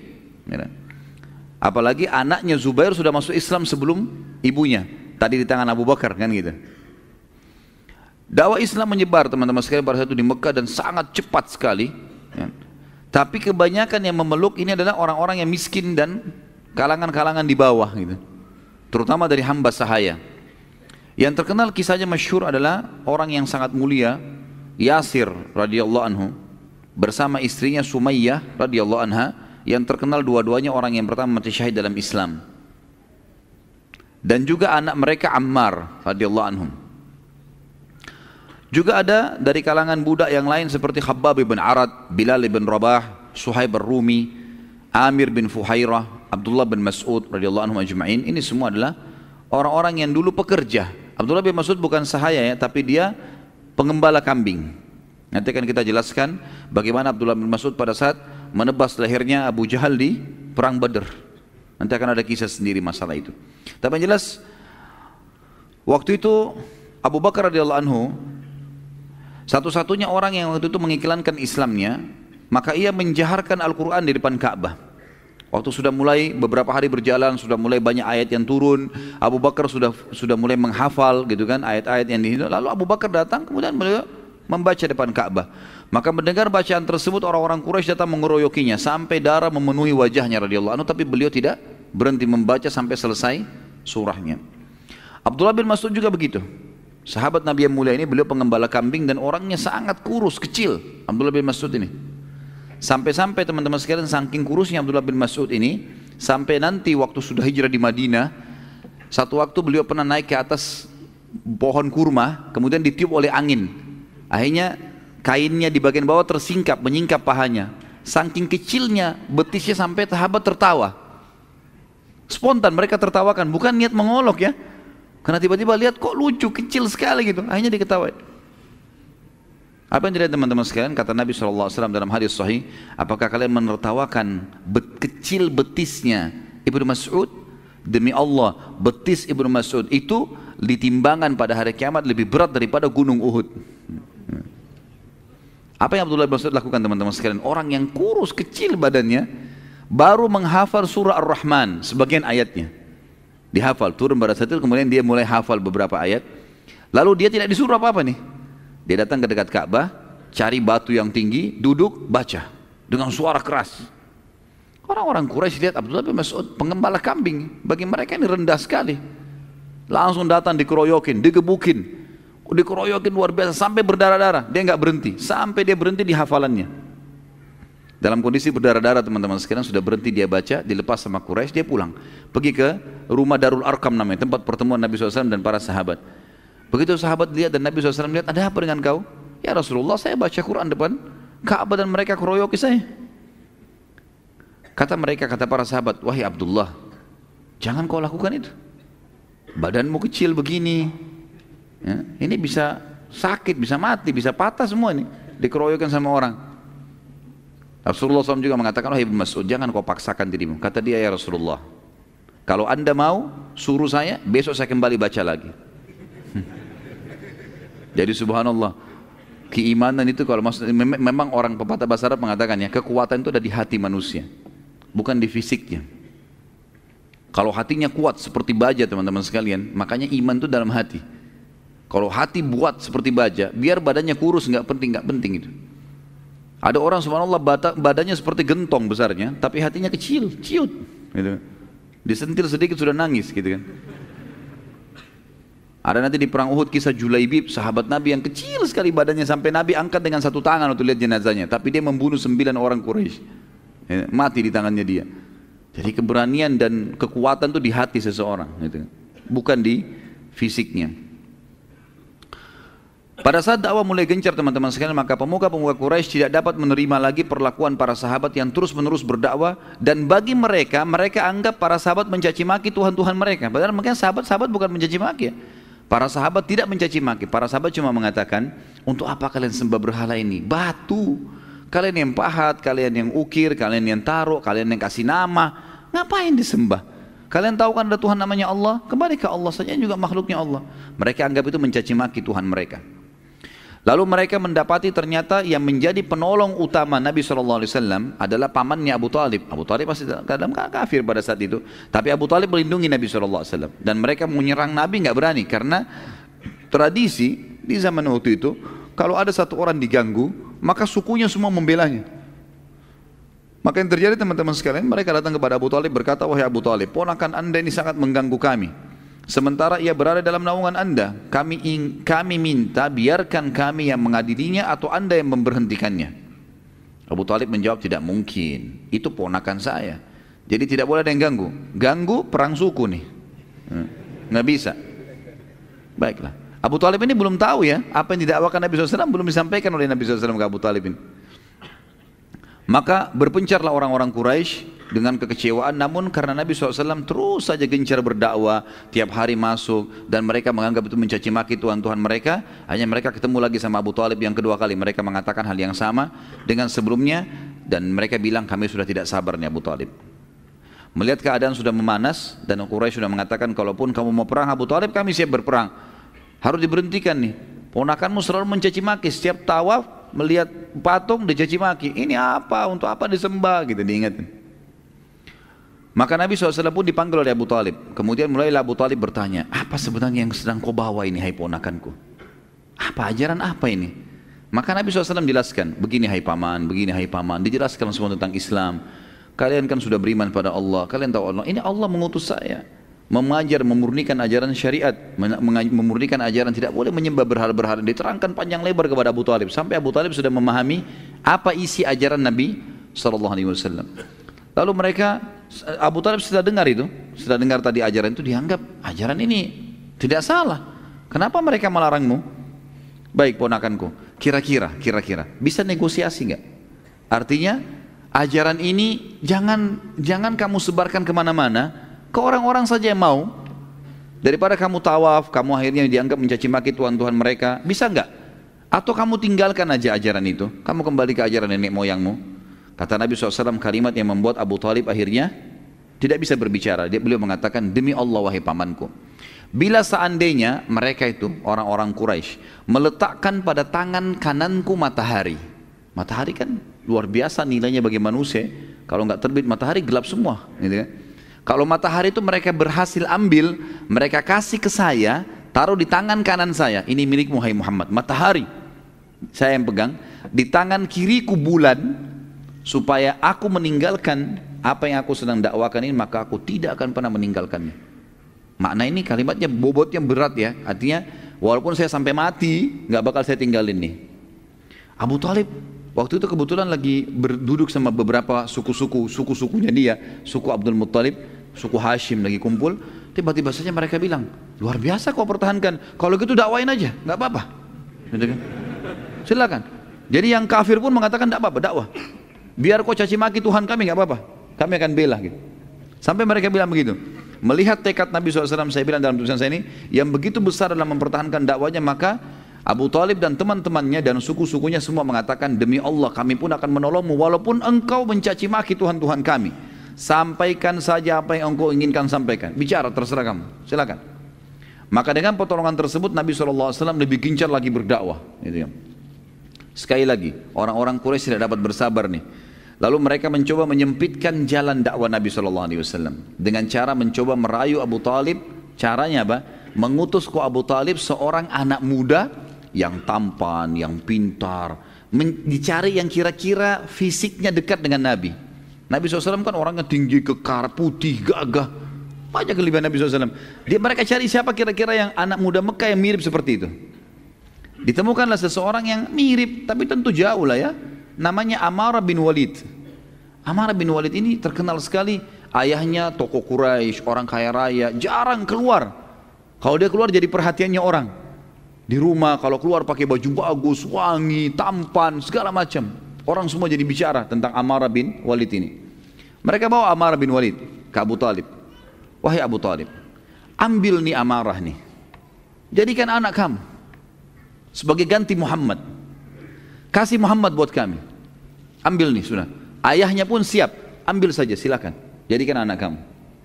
Kata Abu Talib apa? Membuat mereka hanya putus asa. Abu Talib bilang, sungguh aneh kalian hai Quraisy. Kalian kasih anaknya orang lain untuk saya kasih makan, lalu kalian minta ponakan saya untuk kalian bunuh. Mustahil itu. Enggak mungkin. Bawa ini Amarah pulang. Pulang. Karena Abu Talib ya, menutup semua jalan-jalan Quraisy ini, maka orang-orang Quraisy akhirnya sepakat melakukan dua hal. Yang pertama, mereka mengajak Nabi SAW berdebat. Mereka ajak Nabi SAW berdebat dengan mengutus orang yang paling pintar di mata mereka. Waktu itu orang yang paling pintar teman-teman sekalian dianggap orang nomor satunya Mekah, namanya Al-Walid bin Mughirah.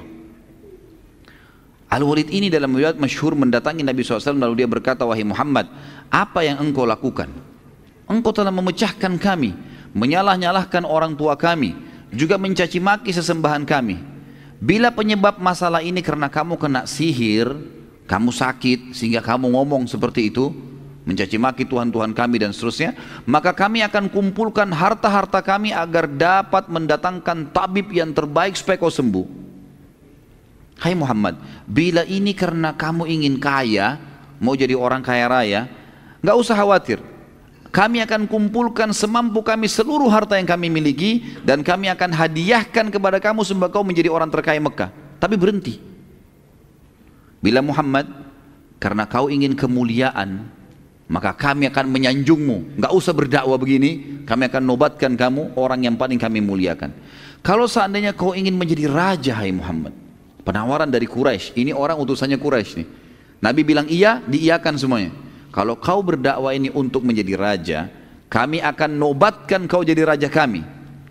Bila kau ingin wanita, maka yang kau nikahi, kamu tinggal menunjuk wanita manapun yang kau inginkan, kami akan nikahkan sama kamu. Semua diucapkan oleh Al-Walid sementara Nabi SAW diam, tidak ngomong, dibiarin ngomong. Dan ini salah satu adab dalam berdebat. Kalau lawan kita, rival kita lagi ngomong, biarin dia ngomong dulu. Karena nggak akan selesai-selesai masalahnya kalau tidak dituntaskan. Poinnya apa saja, sudah selesai, baik, kita jawab satu persatu. Nabi SAW, teman-teman sekalian, waktu melihat Walid sudah selesai, dia mengatakan, apa kau sudah selesai, hai Walid? Dia bilang, iya. Maka kata Nabi SAW, kalau begitu dengarkan baik-baik dari saya, sebagaimana saya dengarkan dari kamu baik-baik tadi. Dia bilang, iya, baik, silakan. Dan ini pertama kali Al-Walid mendengarkan dari Nabi SAW ayat Al-Quran secara langsung. Turun waktu itu surah Al-Fussilat, ya. Surah Fussilat, surah nomor 41, turun beberapa ayat. Ada di sejarah mengatakan 10-15 ayat, ada yang mengatakan turun lengkap sampai 54 ayat. Saya akan bacakan ayatnya tentunya. A'udzubillahi minasyaitonirrajim. Hamim. Ini Nabi nggak bicara apa-apa ya, nggak jawab apa-apa. Nabi bacain ayat Al-Quran karena dia tahu bahasa Arab orang ini. Dalam bahasa Quraisy turun Al-Quran. Hamim, tanzilun minar rahmanir rahim, kitabun fussilat ayatuhu Qur'anan Arabiyyan liqaumin ya'lamun, basyiran wa nadhira fa'arada aktsaruhum fahum la yasma'un wa qalu qulubuna fi akinnatin mimma tad'una ilayhi wa fi adhanina waqr wa fi adhanina waqrun wa min bainina wa bainika hijabun fa'mal innana 'amilun. Qul innama ana basyarum mithlukum yuha ilayya annama ilahukum ilahun wahidun fastaqimu ilaihi wastaghfiruh wa wailun lil musyrikin alladhina la yu'tuna az-zakata wa hum bil akhirati hum kafirun innal ladzina amanu wa amilus solihati lahum ajrun ghairu mamnun. Qul a innakum latakfuruna billadzi khalaqal arda fi yawmayn wa taj'aluna lahu andada dzalika rabbul alamin. وجعل فيها رواسي من فوقها وبارك فيها وقدر فيها أقواتها في 4 أيام سواء للسائلين ثم استوى إلى السماء وهي دخان فقال لها وللأرض ائتيا طوعا أو كرها قالتا أتينا طاعين فقضاهن 7 سماوات في يومين وأوحى في كل سماء أمرها وزينا السماء الدنيا بمصابيها وحفظا ذلك تقدير العزيز العليم فإن أعرضوا Faqul anzartukum sa'iqata mithla sa'iqati adin wa thamud. Kurang lebih saksi bahasan sampai sini 13 ayat ya. Walaupun surah ini adalah 50 sekian ayat. Allah berfirman Hamim, dan huruf-huruf awal dalam Al-Quran hanya Allah yang tahu artinya karena belum pernah ditafsirkan kepada kita oleh Nabi SAW. Turun begitu, sahabat pun tidak bertanya, maka dinukil kepada para tabi'in dan para ulama ahli sunnah seperti itu. Kemudian dikatakan diturunkan dari Tuhan yang Maha Pemurah lagi Maha Penyayang kitab yang dijelaskan ayat-ayatnya, yakni bacaan dalam bahasa Arab yang gunanya agar kaum itu di Mekah memahaminya, yang membawa berita gembira bagi yang patuh dan membawa peringatan bagi orang-orang yang melanggar tetapi kebanyakan mereka berpaling, tidak mau mendengarkannya. Mereka berkata, hati kami berada dalam tutupan yang menutupinya dari apa yang kamu seru hai Muhammad kepada kami, dan telinga kami ada sumbatannya, dan antara kami dan antara kamu ada dinding pemisah dari keyakinan. Maka bekerjalah, berbuatlah kau hai Muhammad, sungguh kami pun mau berbuat. Katakanlah hai Muhammad, bahwasanya aku hanyalah seorang manusia seperti kalian, sama. Hanya saja diwahyukan kepadaku bahwa Tuhan kalian adalah Tuhan yang Maha Esa. Maka tetaplah pada jalan yang lurus menuju kepadanya, kepada Allah, dan mohonlah ampun kepadanya. Dan kecelakaan besar bagi orang-orang yang mempersekutukan Allah, yaitu orang-orang yang tidak menunaikan zakat dan mereka kafir akan adanya kehidupan akhirat. Sesungguhnya orang-orang yang beriman dan beramal saleh, mereka mendapatkan pahala yang tidak terputus-putus. Katakanlah, hai Muhammad, sesungguhnya patutkah kalian kafir kepada yang telah menciptakan bumi dalam 2 masa dan kalian adakan sekutu-sekutu baginya?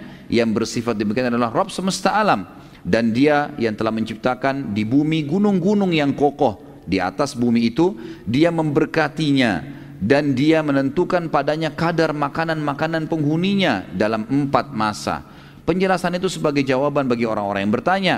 Kemudian dia Allah menuju ke penciptaan langit, dan langit itu masih merupakan asap.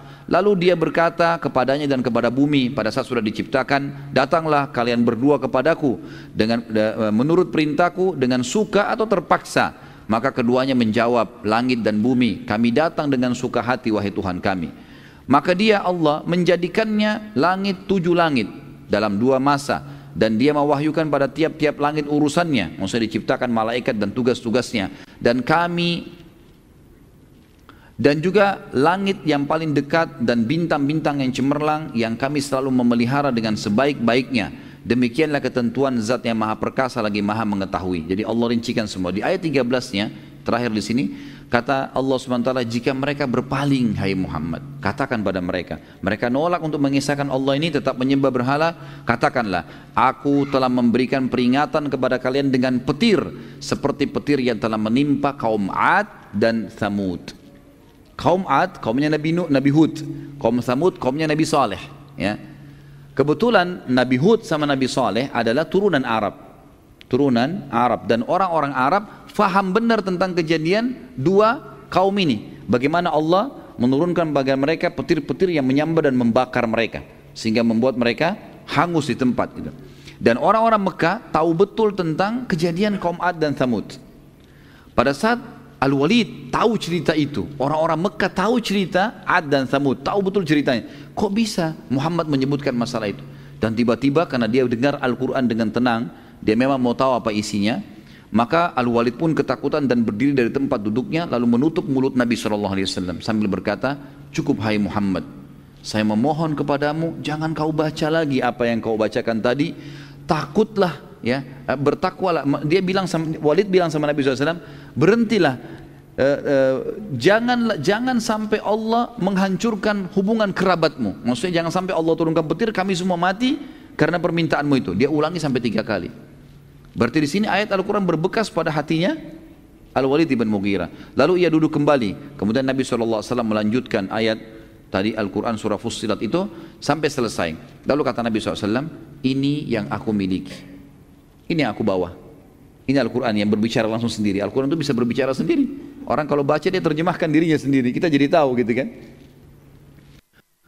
Kemudian pada saat itu teman-teman sekalian, setelah Nabi SAW mengatakan inilah yang aku miliki, Nabi SAW tidak berdialog dengan Al-Walid, tetapi hanya membacakan padanya ayat Al-Quran. Maka dengan kemujizatan Al-Quran, Al-Walid pun tidak dapat melanjutkan dialognya. Ia pertama kali mendengar Al-Quran dengan tenang dan tanpa gangguan.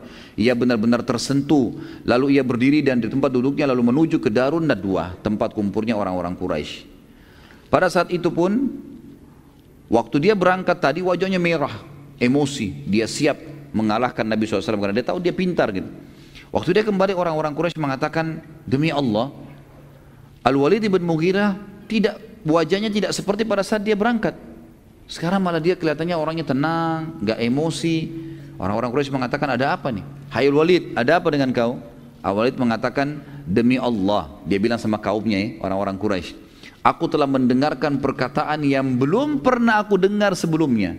Ketahuilah, sungguh perkataannya Muhammad, Al-Quran itu sangat indah, juga sangat jelas. Perkataan tertingginya, yang paling bagusnya, sungguh telah berbuah. Orang kalau dengar pasti bisa faham. Dan perkataan yang paling sederhananya, Al-Quran itu telah mencukupi, juga sudah terincikan. Dan pastilah perkataannya itu akan menang dan tidak akan pernah terkalahkan. Ini kata siapa? Kata dutanya Quraisy yang diakui orang yang paling pintar pada saat itu. Nabi SAW dikerunai Al-Quran karena memang kaumnya pada saat itu sangat menjunjung tinggi sastra dan menjadi peradaban mereka. Baik, melihat keadaan Al-Walid berubah teman-teman sekalian, serentak orang-orang Quraisy pun berada dalam nadwa berkata, wahai Walid, apa engkau telah meninggalkan agama nenek moyangmu? Al-Walid menjawab, tidak. Demi Allah tidak. Aku hanya belum pernah mendengar kata-kata seperti itu. Lalu orang-orang Quraisy bilang, mungkin itu cuma syair-syair. Syair memang susunannya bagus, gitu kan? Al-Walid mengatakan, demi Allah, tidak seorang pun dari kalian yang tahu syair lebih daripada saya. Saya orang yang paling tahu, kalian tahu saya ada orang paling pintar dalam syair. Dan itu bukan sama sekali syair. Perkataan Muhammad bukan syair. Baik, mereka bilang, kalau begitu hai Walid, berarti Muhammad peramal, penyamun, penyihir, peramal dan penyamun. Maka Walid mengatakan, aku tahu semua yang berhubungan dengan peramal dan penyamun. Tidak sedikit pun ada pada Muhammad. Gak ada menyan-menyan, gak ada apa, gak ada. Gak ada. Dia cuma baca ayat Al-Quran dan saya tersentuh. Lalu mereka bilang, orang Quraisy lagi, kalau begitu mungkin dia orang gila atau kesurupan syaitan. kesurupan jin. Kata Quraisy begitu dalam riwayat. Al-Walid menjawab, aku tahu semua sifat-sifat dan ciri-ciri orang yang gila dan kesurupan, gitu kan. Tidak ada pada Muhammad. Normal, tenang, tidak ada apa-apa. Mereka bilang kalau begitu dia penyihir. Tadi peramal sama penyamun ya, sekarang penyihir. Dia bisa menyihir orang. Al-Walid mengatakan, aku sangat tahu semua penyihir-penyihir Jazirah Arab. Semua aku kenal. Dan aku tahu perilaku-perilaku mereka. Tidak ada sedikit pun pada Muhammad. Orang-orang Quraisy bilang, engkau telah membuat kami bingung. Lalu apa semestinya yang kami katakan tentang Muhammad? Kata Al-Walid, kalian mau dengar saran saya? Kata mereka, tentu saja. Ini sekarang teman-teman, Al-Walid orang terpintarnya Quraisy berbicara sama tokoh-tokoh Quraisy. Semua yang Quraisy bilang, peramal, penyamun, penyihir, kesurupan, apalah gila, semua ditolak sama Walid. Enggak ada, semua itu bukan. Lalu apa? Kata Al-Walid, mau dengar saran saya? Kata mereka, tentu saja. Lalu kata Al-Walid, yang pertama saran saya, ada dua saya tawarkan. Yang pertama, kalian mengikutinya. Karena ucapannya benar. Kita harus berakal, ini benar yang diucapkan. Terima, kita mengikutinya. Mereka jawab, tidak mungkin. Orang-orang Quraisy bilang, tidak mungkin. Kami meninggalkan agama nenek moyang kami. Al-Walid berkata, kalau begitu tinggal ada yang kedua. Apa yang kedua? Kata Al-Walid, biarkan dia berdakwah kepada siapapun yang dia mau. Bila dia benar dan banyak diikuti oleh manusia dan jadi terkenal serta termuliakan, maka kalian pun akan terkenal. Karena kalian satu suku sama dia. Sama-sama Quraisy. Oh berarti dari Quraisy nih. Kan jadi kalian juga terkenal. Dan jadi mulia. Karena satu kaum. Bila ia dibunuh oleh orang-orang karena dia berdakwah, maka itu tujuan kalian. Tidak usah kalian yang bunuh. Sudah selesai. Mereka jawab, demi Allah kami tidak setuju juga ini. Sekarang Al-Walid yang bingung. Al-Walid bilang, kalau begitu saya juga tidak tahu punya jawaban apa lagi. Kata mereka, coba Al-Walid kuras otakmu, gitu kan? Seperti itulah. Pikirkan apa yang harus kamu ucapkan tentang Muhammad, tapi kami tidak mau beriman. Kata Al-Walid, yang paling dekat bilang dia penyihir. Itu yang paling dekat. Karena penyihir bisa mengubah keadaan orang. Yang lain tidak mungkin, mustahil. Muhammad bukan gila, bukan bodoh, bukan segala-galanya. Ini dia bisa penyihir saja. Mereka bilang kalau begitu penyihir. Ya sudah penyihir. Kemudian Al-Walid waktu duduk, karena dia menyetujui, oke ucapkan sebagai penyihir aja. Dia yang kasih ide, orang-orang Quraisy kembali merangkul dia. Saya tulis teman-teman dalam ini ijtihad saya saja. Setelah mengambil kisah ini saya bilang subhanallah, hampir saja Al-Walid menyebarkan kebenaran pada Quraisy. Kalau dia ngotot, jangan, ini benar, ikut. Misal mereka bisa ikut sebenarnya gitu kan. Tapi subhanallah hanya karena fanatisme kesukuan, akhirnya ikut-ikutan sama kaumnya. Dan mereka itu sudah terpojok ya, tidak ada lagi alasan, tidak bisa beralih lagi. Yang akhirnya Al-Walid pun setuju dengan pendapat mengatakan Nabi SAW adalah penyihir. Kemudian tiba-tiba saja Al-Walid, entah syaitan dari mana juga masuk ke dia, seperti kasus Abu Lahab tadi, gitu kan. Lalu mengatakan Muhammad itu memang penyihir. Udah, tak usah percaya dia. Tiba-tiba dia caci maki Nabi SAW. Lalu subhanallah turun surah Al-Muddathir yang tadi kita sebutkan, kita baca 7 ayat pertama kan waktu awal turun ya, yang suruh Nabi bangun dari berselimut. Turun setelahnya sambungan ayat 11 sampai ayat 30. Khusus untuk Al-Walid ibn Mughirah. Karena orang ini tadinya kalau beriman, orang semua beriman sama dia, dia dapat pahalanya. Tapi konyolnya malah dia penyebab orang berhenti. Allah sebutkan, A'udzubillahi minasyaitonirrajim. Al-Muddathir surah nomor 74 ayat 11 sampai ayat 30. Zarni wa man khalaqtu wahida wa ja'altu lahu malam mamduda wa banina syuhuda wa mahattu lahu tamhida. Thumma yatma'u an azid kalla innahu kana li ayatina anida sa'urhikuhu sa'uda innahu fakkar wa qaddar faqutila kaifa qaddar thumma qutila kaifa qaddar thumma nadhar thumma abasa wa basar thumma adbara wastakbar faqala in hadha illa sihrun yu'thar in hadha illa qaulul bashar sa'uslihi saqar wa ma adraka ma saqar la tubki wa la tadar lawahatun lil bashar 'alaiha 19. Jadi ini ayat 11 sampai 30 turun kepada Al-Walid atau terhadap Al-Walid ibn Mughirah. Kata Allah SWT, biarkan aku berkehendak, biarkan aku bertindak, kata Allah, kepada orang yang telah aku ciptakan dia. Maksudnya Al-Walid ibn Mughirah. Ini orang sudah aku ciptakan, aku yang berikan dia akal, aku yang berikan dia harta. Tiba-tiba waktu ayat-ayatku datang dia tolak, bahkan dia mengajak kaumnya untuk menolak. Dan aku jadikan banyak harta benda untuknya dan anak-anak yang selalu jalan bersamanya, karena Al-Walid bin Mughirah terkenal banyak anak-anaknya. Dan aku lapangkan rezekinya selapang-lapangnya. Kemudian dia ingin sekali aku menambahnya. Sekali-kali aku tidak akan menambah, kata Allah. Sesungguhnya dia menentang ayat-ayat kami, Al-Quran. Aku akan membebani dia mendaki pendakian yang memayahkan. Maksudnya dia akan kesulitan dalam hidupnya, mulai sekarang di dunia dan kemudian juga di akhirat. Sesungguhnya dia telah memikirkan dan menetapkan untuk beriman. Maka celakalah dia, bagaimana dia mengalihkan keputusannya. Kemudian celakalah dia, bagaimana dia bisa mengalihkan keputusannya. Kemudian dia sempat berpikir setelah itu. Sesudah itu dia bermuka masam dan merengut. Kemudian dia berpaling dari kebenaran dan menyombongkan diri. Lalu dia berkata, Al-Quran ini tidak lain hanyalah sihir yang dipelajari dari orang-orang dahulu. Ini tidak lain hanyalah perkataan manusia. Maka kata Allah, aku akan memasukkannya ke dalam neraka sakar. Tahukah kalian apa itu neraka sakar? Sakar itu tidak akan meninggalkan dan tidak akan membiarkan. Tidak ada lagi kulit, tidak ada daging, tidak ada tulang, dibakar semua hangus, diutuhkan begitu terus abadi. Neraka sakar adalah pembakar kulit manusia dan di atasnya dijaga oleh 19 malaikat. Baik, karena langkah dialog dengan Nabi SAW tidak berhasil, maka mereka sepakat dengan langkah yang kedua. Ada dua langkah ya. Langkah yang kedua adalah mereka berkata, kami akan membunuh Muhammad dan menyusahkannya. Mulai saat itu orang-orang Quraisy mulai dengan mencaci maki Nabi SAW. Setiap kali bertemu dengan Nabi pada saat tawaf mereka caci maki Nabi SAW. Setiap hari selalu mencaci maki Nabi SAW dengan beragam macam cacian. Tapi Nabi SAW sabar, gak ditanggapin. Sampai tiba suatu hari ada cacian yang disebutkan oleh orang-orang Quraisy tapi tidak disebutkan tuh, dan memang tidak ada manfaatnya kita mengetahui apa kata-kata yang diucapkan, tapi sangat menyakitkan bagi Nabi SAW. Maka Nabi pun berhenti. Jadi Nabi lagi tawaf, setiap lewat dari Nabi lagi jalan diikuti sama Quraisy. Kamu begini, kamu begitu, dicaci maki. Nabi biarin aja. Satu waktu ada cacian yang sangat menyakitkan tapi tidak disebutkan apa cacian itu. Mereka ikuti Nabi SAW dari belakang lagi tawaf, lalu Nabi berhenti tiba-tiba. Lalu Nabi mengatakan, wahai Quraisy, aku akan memerangi kalian hingga kalian semua terbunuh kalau kalian masih tetap lakukan ini. Mendengar kata Nabi SAW yang Nabi tidak pernah marah sebelumnya, gak pernah tegas, berhenti tiba-tiba Nabi marah dengan mereka. Melihat kejadian tersebut tiba-tiba mereka jadi berhenti semua.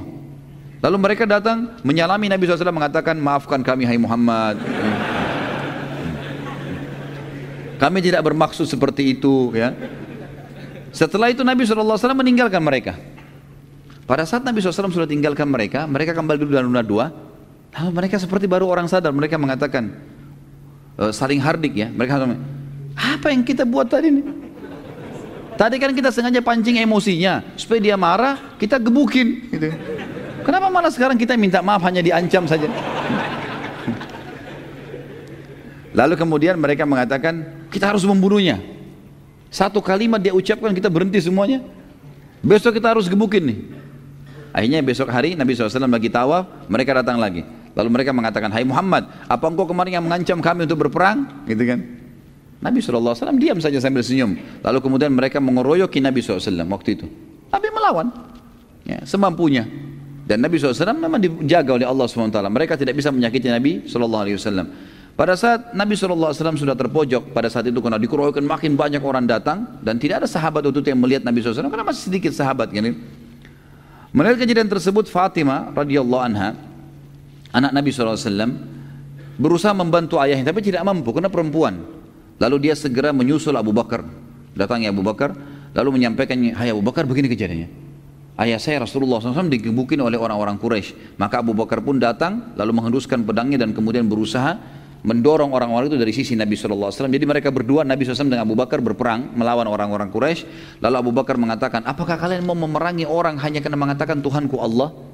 Sampai akhirnya Abu Bakar terus mengulangi kalimat itu sambil mengancamkan pedangnya kepada orang-orang Quraisy. Hanya orang-orang Quraisy meninggalkan Nabi SAW. Dan pada saat itu teman-teman sekalian, ya berhentilah orang-orang Quraisy pada hari itu menyiksa Nabi SAW. Kalau enggak kita lanjutin. Sebenarnya ada tema saya siapkan untuk malam ini, atau kalau tidak pertemuan akan datang insyaallah, masuk Islamnya Hamzah dan Abu Dzar radhiyallahu anhu. Pada saat pertama kali Nabi SAW mendakwahi Khadijah radhiyallahu anha, Ummul Mukminin, tidak usah pakai Siti, kan sudah kita perbaiki tadi. Apakah di saat itu Khadijah radhiyallahu anha sudah jilbabnya mengulur sesuai di surah Al-Ahzab ayat 59? Belum turun surah Al-Ahzab, gitu kan? Dan memang tidak disebutkan apakah Khadijah radhiyallahu anha memiliki hijab yang seperti besar atau kecil, Allahu alam, ya, kita tidak tahu. Dan ini tidak disebutkan dalam buku-buku sejarah masalah itu. Tapi tradisi wanita-wanita di orang Quraisy di Mekah pada saat itu memang mereka menggunakan kain, ya. Mereka menggunakan kain di kepala, menggunakan kain di badan, dan bagi mereka kalau tokoh-tokoh selain hamba sahaya itu mereka selalu saja berpakaian yang rapi. Tapi apakah jilbabnya sudah seperti surah Al-Ahzab itu Allahu a'lam, karena Ahzab itu belum turun, ya. Itu yang saya tahu. Apakah tidak berimannya sebagian Quraisy seperti Abu Lahab termasuk dalam kehendak Allah juga selain kehendak orang tersebut? Semua teman-teman sekalian dibawa naungan kehendak Allah. Perbuatan baik atau perbuatan buruk Allah yang ciptakan, dan semua pun kalau terjadi dengan izin Allah. Tetapi artinya gini, Allah ciptakan nikah sama zina misalnya, ya. Allah perintahkan nikah, Allah larang zina. Allah yang ciptakan kan? Baik, kalau ada orang melakukan perbuatan nikah karena dia mengejar rahmatnya Allah, dapat pahalanya. Kalau dia mengerjakan zina, yang menciptakan dia, menciptakan perbuatan, yang menciptakan, memberikan dia energi, Allah juga. Tapi ini secara global masuk dalam semua dengan izin Allah tentunya. Tapi ini dilarang. Allah sudah bilang akan kena ancaman, kena hukuman. Kalau kita bicara lingkup global, maka semua dengan izin Allah, nggak bisa lepas. Tetapi saya pernah jelaskan masalah takdir, ada yang sifatnya ikhtiar, namanya af'al ibad, ya. Berhubungan dengan perilaku hamba-hamba. Kalau perilaku hamba-hamba teman-teman sekalian seperti misalnya menikah, ya, melakukan kebaikan atau melakukan kejahatan, ini ikhtiar kita semua nih. Seperti contoh gini, teman-teman sekarang mau hadir di masjid sini, kan bisa hadir, ya. Pilihan siapa? Pilihan antum sendiri kan. Di luar sana juga mungkin ada orang berbuat maksiat. Mungkin dia ke diskotik, mungkin dia berbuat haram. Pilihan dia juga itu. Semua ini pun terjadi dalam lingkup masyiatillah. Tapi Allah sudah ingatkan, kalau ke sini dapat pahala, di sana dapat dosa. Ini ada surga, ini ada neraka. Allah sudah sebutkan. Jadi kalau kita bicara lingkup luasnya, semua ini dengan kekuasaan Allah terjadi. Tapi Allah sudah membedakan mana baik, mana buruk, dan mengikutkan padanya berita gembira bagi yang patuh dan ancaman bagi yang melanggar. Jadi sebenarnya Abu Lahab itu dan orang-orang yang meninggal dalam keadaan kafir itu pilihan dia. Pilihan dia, dia bisa beriman kok. Dan Allah selalu datangkan sinyalnya kepada setiap orang yang seperti ini. Jadi jangan difahami Allah memaksa atau ya tanda kutip ya, orang itu harus kafir atau orang ini harus beriman, tidak. Makanya Allah mengatakan dalam firman-Nya, "A'udzubillahi minasyaitonirrajim, faman syaa'a falyu'min wa man syaa'a falyakfur." Siapa yang mau beriman silakan, siapa yang mau kafir silakan. Allah kasih kebebasan sebebas-bebasnya. Makanya orang juga nanti hari kiamat, naudzubillah, penghuni neraka masuk neraka, mereka masuk neraka dan mengakui keadilan Allah. Karena yang buat dia masuk neraka dia sendiri. Dia sendiri. Makanya Allah mengatakan syaitan mengatakan nanti pada hari kiamat, dan Allah nukilkan dalam Al-Qur'an, syaitan iblis akan berkata nanti pada hari kiamat akan keluar tiang besar di neraka lalu dia berkhutbah, dan saya sarankan jangan dengar khutbah ini, ya. Ini khusus untuk penghuni neraka. Dia bilang, innallaha wa'adakum wa'adal haq, Allah telah janjikan kalian dengan janji-janji yang benar, wa wa'adtukum, dan saya juga janji-janji kalian, fa akhlaftukum, tapi saya nipu kalian. Allah sudah bongkar kedoknya iblis, gitu kan. Hari kiamat dia akan bicara begitu di neraka. Dan dia mengatakan dalam ayat ini lanjutannya, ma'ana bimusrikhikum. Dalam hal lanjutan ayat ini, saya tidak bisa tolong kalian, wa ma antum bimusrikhi, kalian juga tidak bisa tolong saya. Saya cuma panggil kalian, kalian yang jawab sendiri. Fala talumuni walumu anfusakum. Jangan kalian salahkan diri saya, salahkan diri kalian sendiri. Karena memang kita bebas nolak, bisa bebas memilih kan. Seperti itulah. Ana seorang mu'allaf yang ingin tanyakan adalah apakah masih ada sisa-sisa kebenaran sejarah agama Islam dalam agama Nasrani masa kini, baik itu dalam kitab sucinya Alkitab atau mungkin dalam ajaran atau mungkin dalam tata cara ibadahnya. Karena ana ingin bisa insya Allah berdakwah kepada orang tua, saudara, keluarga dan masih agama Nasrani. Syukran Ustaz. Saya pribadi nggak tahu ya apakah memang masih ada dalam syariat, dalam ajaran sekarang yang dipelajari di gereja-gereja dalam Injil itu masih ada yang sama dengan ajaran kita sekarang. Allahu alam. Tapi yang jelas karena sudah banyak perubahan ya. Kalau Al-Quran menceritakan kepada kita mereka mengubah-ubah banyak isi Injil itu, isi Alkitab mereka ubah, gitu kan? Sehingga kita tahu ada revisi Injil misalnya. Yang saya sudah pernah ceritakan di Vatikan ada revisi Injil hampir tiap tahun terjadi. Maka ini sulit untuk dijadikan sebagai rujukan. Gitu. Yang benar adalah saya sarankan akh atau ukhti ini, ya, dakwakan Islam saja. Tidak perlu untuk mencari apa yang berhubungan dengan Nasrani supaya bisa menerima Islam. Enggak usah, enggak perlu. Paling yang tersisa pun kalau kita mau mencari secara global adalah berimannya umat Islam kepada Nabi Isa alaihissalam. Berimannya umat Islam kepada turunnya kitab namanya Injil, tapi tinggal dilengkapkan dengan turunnya Al-Quran yang harus diterapkan syariatnya dan juga datangnya Nabi Muhammad SAW. Jadi tidak usah terlalu ragu dalam berdakwah. Tugas kita cuma menyampaikan dan sampaikan Islam yang kita fahamin. Gitu. Bagaimana cara wahyu turun setelah surah Al-Alaq ayat 1 sampai 5? Apakah sama dengan surah Al-Alaq Jibril membaca dan Nabi SAW mengulangi? Proses penerimaan wahyu ada beberapa cara ya. Kadang-kadang Jibril datang, kata Nabi SAW, kadang-kadang Jibril datang dan dalam poster manusia, kemudian aku memahami dari perkataannya kalau dia bukan manusia. Kadang-kadang Jibril AS memasukkan itu ke dalam hatiku sehingga aku merasakan ada ilham di dalam hatiku. Kadang-kadang aku mendengar suara lonceng yang keras, dan ini yang paling berat untuk Nabi SAW.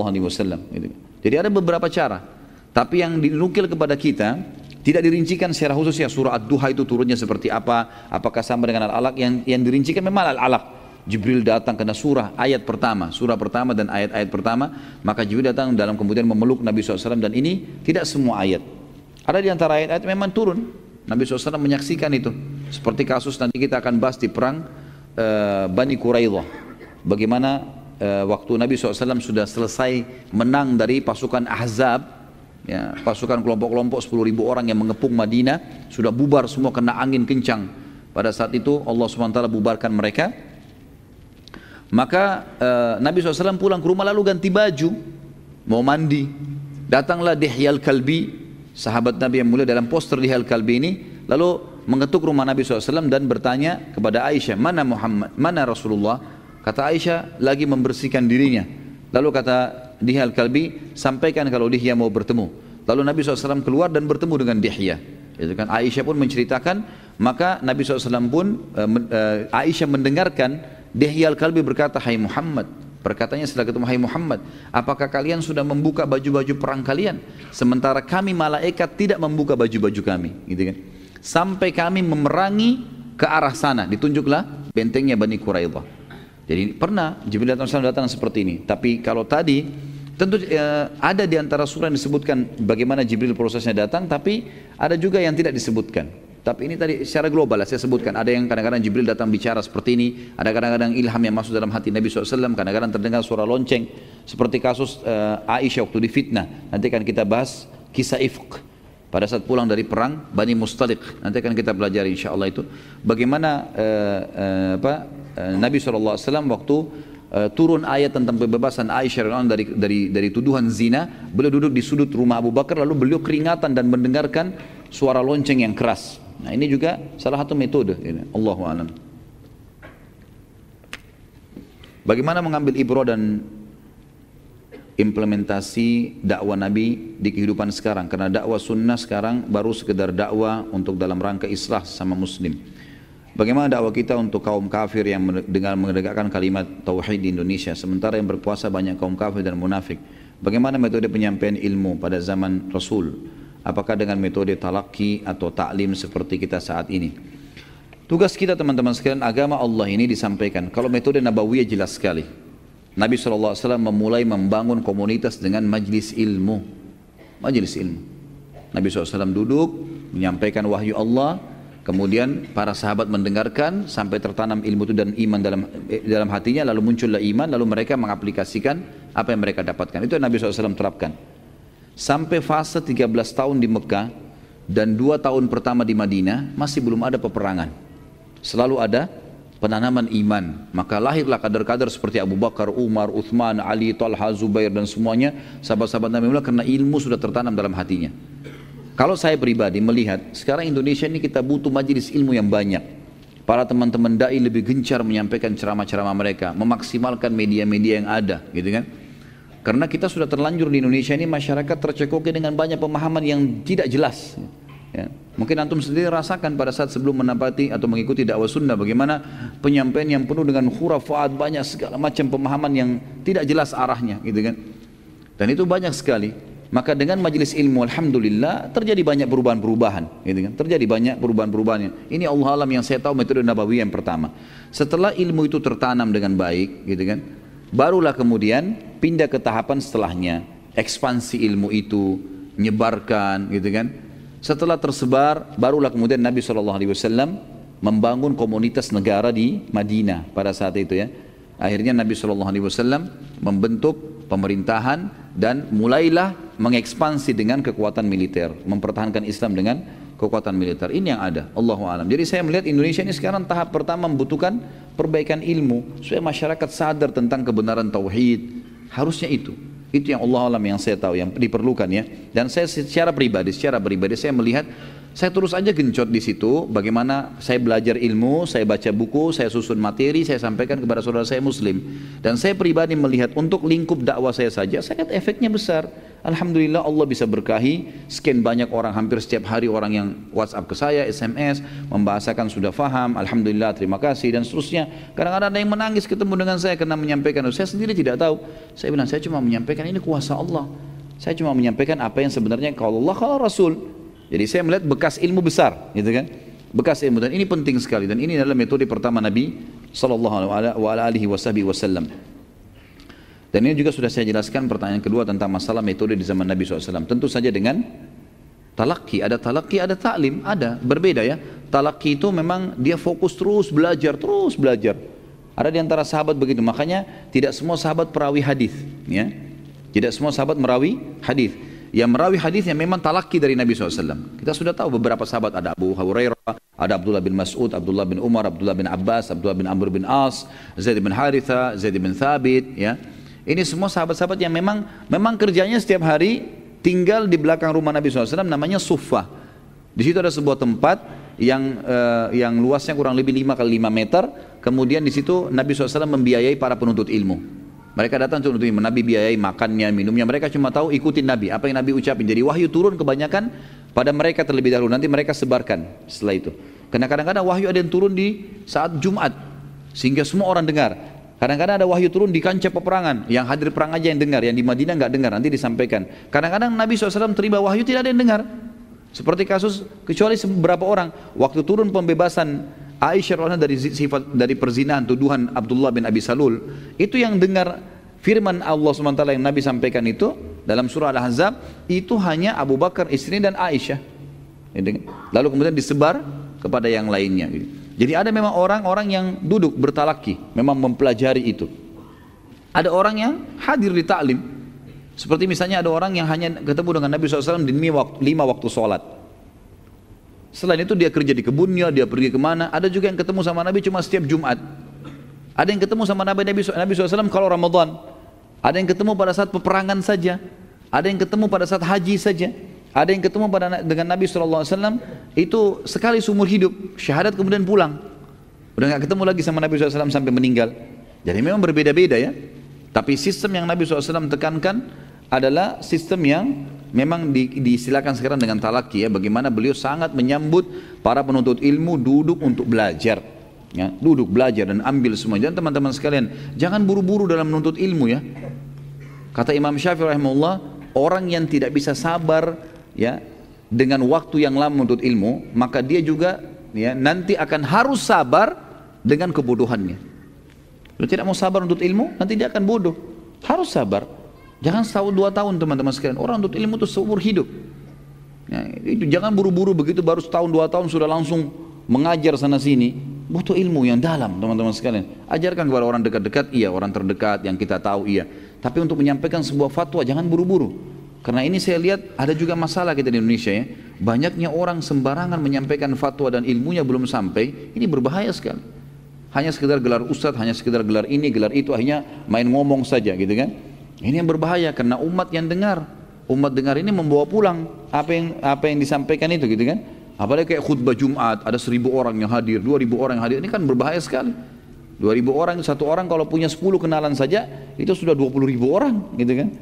Itu berbahaya sekali. Maka ini juga harus jangan tergesa-gesa teman-teman. Bukan tidak boleh menyampaikan kebenaran, tapi untuk menyampaikan sebuah hukum itu butuh rujukan yang benar ya. Butuh kapasitas ilmu yang cukup insya Allah. Apakah sebelum Nabi Muhammad SAW menjadi Nabi, ajaran Nabi Isa Nasrani belum disebar sampai ke Mekah? Memang tidak ada kewajiban disebar ke Mekah. Karena Nabi Isa AS hanya untuk Bani Israel.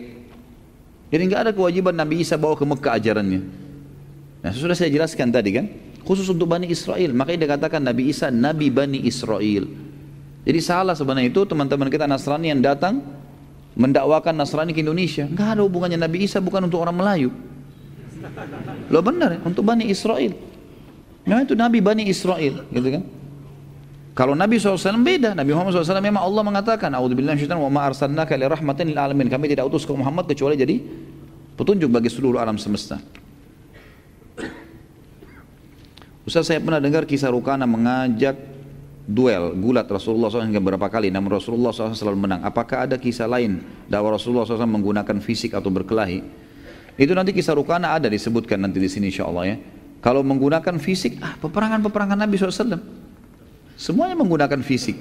Bahkan Ali bin Abi Thalib mengatakan dalam riwayat Bukhari radhiyallahu anhu, kami kalau menghadapi peperangan ya, lagi berkecamuk, maka kami berlindung di belakang Nabi SAW. Nabi SAW luar biasa. Ada riwayat lain menjelaskan pernah Madinah terdengar suara gemuruh yang ribut, gitu kan? Kemudian para sahabat lalu segera ngumpul. Mereka tahu ini suara gemuruh seperti suara penyerangan lah. Maka mereka pun berkumpul di depan rumah Nabi SAW menunggu. Waktu itu mereka bawa obor karena malam gak ada penerangan. Maka mereka nunggu, ternyata Nabi SAW tidak keluar. Tak lama kemudian suara gemuruh itu sudah hilang. Dan mereka lihat dari kejauhan ada orang menunggangi kuda mendekati mereka. Begitu dekat penunggang kuda itu, pegang obor, di tangan kanannya pedang, di tangan kirinya obor. Itu mereka begitu dekat ternyata dia adalah Rasulullah SAW. Rasulullah melawan sendiri gerombolan itu. Jadi beliau punya keberanian. Bukan seperti sebagian pemimpin yang cuma tahu perintah sana, perintah sini. Dia enak di rumah pakai AC. Nah, iya. Nabi SAW berbeda, luar biasa. Beliau dan banyak, mungkin itu yang terlintas sementara ya. Tapi jelas peperangan Nabi SAW jelaskan. Beliau juga terluka, jarinya sempat kena anak panah Yahudi di Khaybar, keningnya sempat luka dan giginya pecah sallallahu alaihi wasallam di Uhud, gitu kan? Pundak kanannya dipukul oleh Ibnu Qami'ah, nanti kan kita jelaskan di perang Uhud itu. Nabi SAW merasakan juga sakit fisik dan segala ini ada dirasakan oleh Nabi SAW. Tadi belum dijelaskan tentang kelahiran Fatimah radhiyallahu anha. Kok tiba-tiba muncul? Ya tadi kan penjelasan tentang tadi dijelaskan tentang anak-anak Nabi SAW, di antaranya namanya Fatimah radhiyallahu anha, gitu kan? Dan memang kita sedang membahas sejarah Nabi SAW. Hanya itu saja. Nah.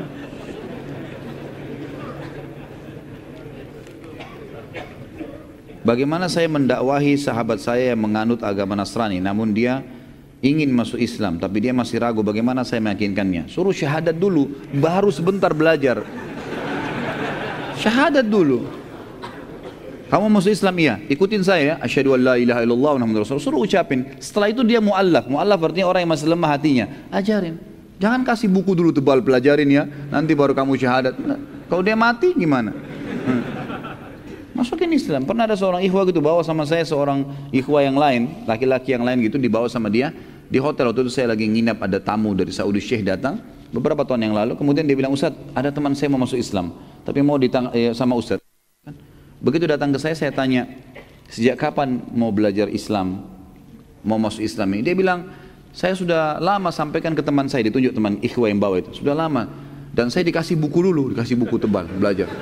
Mungkin sudah dari berapa bulan yang lalu, gitu kan. Saya bilang sama akhi itu, kenapa akhi? Subhanallah, kalau orang ini meninggal di masa-masa dia sudah minta masuk Islam dan antum belum pandu syahadat, tidak ada muslim yang tidak bisa syahadat, gitu kan. Kalau dia meninggal antum tanggung jawab loh, masuk neraka orang, gitu kan. Nggak boleh. Jadi pandu syahadat. Lalu saya pandu syahadat, setelah syahadat baru kita kasih buku, kasih penjelasan tentang Islam. Aja dulu syahadat. Ya. Dan tidak ada sulitnya itu aja syahadat gitu. Jadi itu saran saya aja syahadat. Kalau dia sudah ada keinginan ya, kalau dia belum ada keinginan, baru kemudian kita memberikan buku-buku, mungkin kita berikan argumentasi apa ya, keterangan-keterangan mungkin yang bisa membuat dia yakin dulu.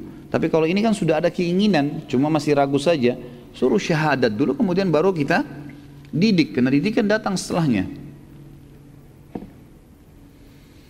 Jika ada 4 orang Mekah yang masuk surga sebelum kenabian, bagaimana dengan umat atau golongan setelah kenabian tapi belum sampai Islam kepadanya? Apakah juga masuk surga jika percaya Tuhan yang Maha Esa, hari pembalasan? Ini sebenarnya kita lihat dulu lokasinya, posisinya di mana gitu kan. Kalau mereka berada di satu lokasi yang memang di situ tidak ada nabi, nggak ada ajaran kenabian, maka ini mereka adalah nanti di hari kiamat disebutkan akan diuji oleh Allah Subhanahu wa ta'ala. Kalau teman-teman ikutin ada riwayatnya saya sebutkan di bahasan masalah surga dan neraka. Ada bahasan di YouTube itu tentang Rasulullah SAW bercerita tentang surga dan neraka. Di antaranya adalah di hari kiamat orang-orang yang meninggal dalam keadaan dia tidak sampai kepadanya dakwah, maka Allah akan mengujinya. Bagaimana mengujinya? Hari kiamat semua orang sudah tahu ini Tuhan kami Allah. Enggak ada lagi yang samar di hari kiamat ya. Maka Allah akan mendatangkan mereka ke hadapan neraka, lalu Allah menguji mereka, menyuruh mereka loncat ke neraka itu, masuk ke neraka itu. Kata Nabi SAW, Allah menyuruh mereka masuk ke neraka. Bagi yang patuh sama Allah, mereka lempar dirinya ke neraka karena patuh kepada Allah. Kata Nabi SAW, demi zat yang jiwa Muhammad dalam genggamannya, neraka tidak akan mengganggunya, nggak akan terbakar, nggak apa-apa, cuma ujian. Maka Allah pun memasukkan mereka ke dalam surga. Karena berarti orang ini kalaupun nanti di dunia dulu, tetap dia akan beriman nanti. Karena buktinya patuh nih sekarang. Dan orang-orang yang tidak mau mematuhi itu berarti kalaupun di dunia mereka juga tidak akan patuh. Ini yang ada, Allah alam yang saya tahu. Seperti itu. Ya.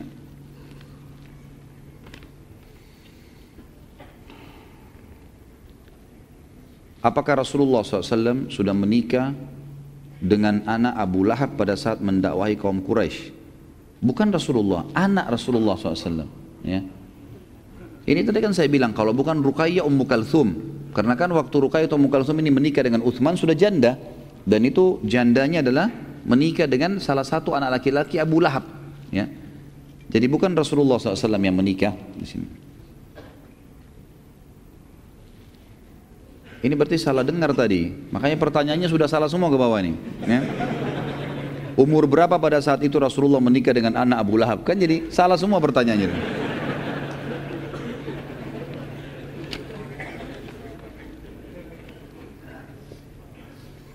Apakah tasmiyah atau memberi nama Abu Jahal dan Abu Lahab itu dari orang Islam saja, atau Abu Jahal dan Abu Lahab mengakui sendiri kunyah tersebut? Kalau Abu Lahab memang dikenal di Mekah begitu. Abu Lahab memang dikenal dengan Abu Lahab. Kalau Abu Jahal tidak, di kalangan muslimin saja.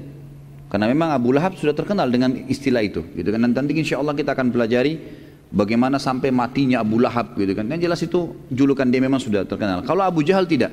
Abu Jahal punya julukan di Mekah Abul Hakam, atau orang yang bijaksana, gitu kan. Kalau muslimin yang mengatakan Abu Jahal, nanti akan kita ceritakan juga kenapa dia dikatakan Abu Jahal, nanti akan disebutkan insya Allah. Dan insya Allah bulan depan kalau Allah masih mudahkan semua insya Allah dengan kesehatan, dengan panjang umur, kita akan jelaskan itu panjang lebar insya Allah. Baik, mungkin begitu dulu teman-teman sekalian, karena sudah jam 9 kurang lebih. Kita tutup dengan berdoa kepada Allah yang maha mulia dan maha tinggi agar memberkahi majelis kita ini, dan semoga saja semua amal yang pernah kita kerjakan sekecil sampai sebesar apapun diterima olehnya, dan juga semoga dosa yang pernah kita lakukan sekecil sampai sebesar apapun juga dimaafkan dan diganti dengan kemahamurahannya menjadi pahala.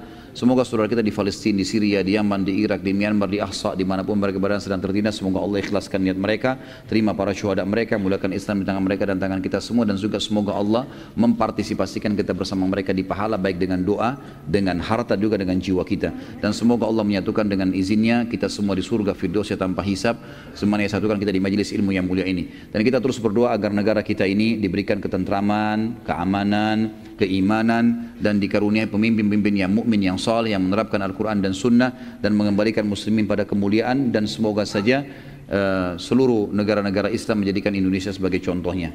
Mungkin begitu teman-teman sekalian. Kalau ada benar dari Allah, kalau rasa dari saya mohon dimaafkan. Subhanakallahumma wa bihamdika asyhadu an la ilaha illallah astaghfirullah wa atubu ilaih. Wassalamualaikum warahmatullahi wabarakatuh.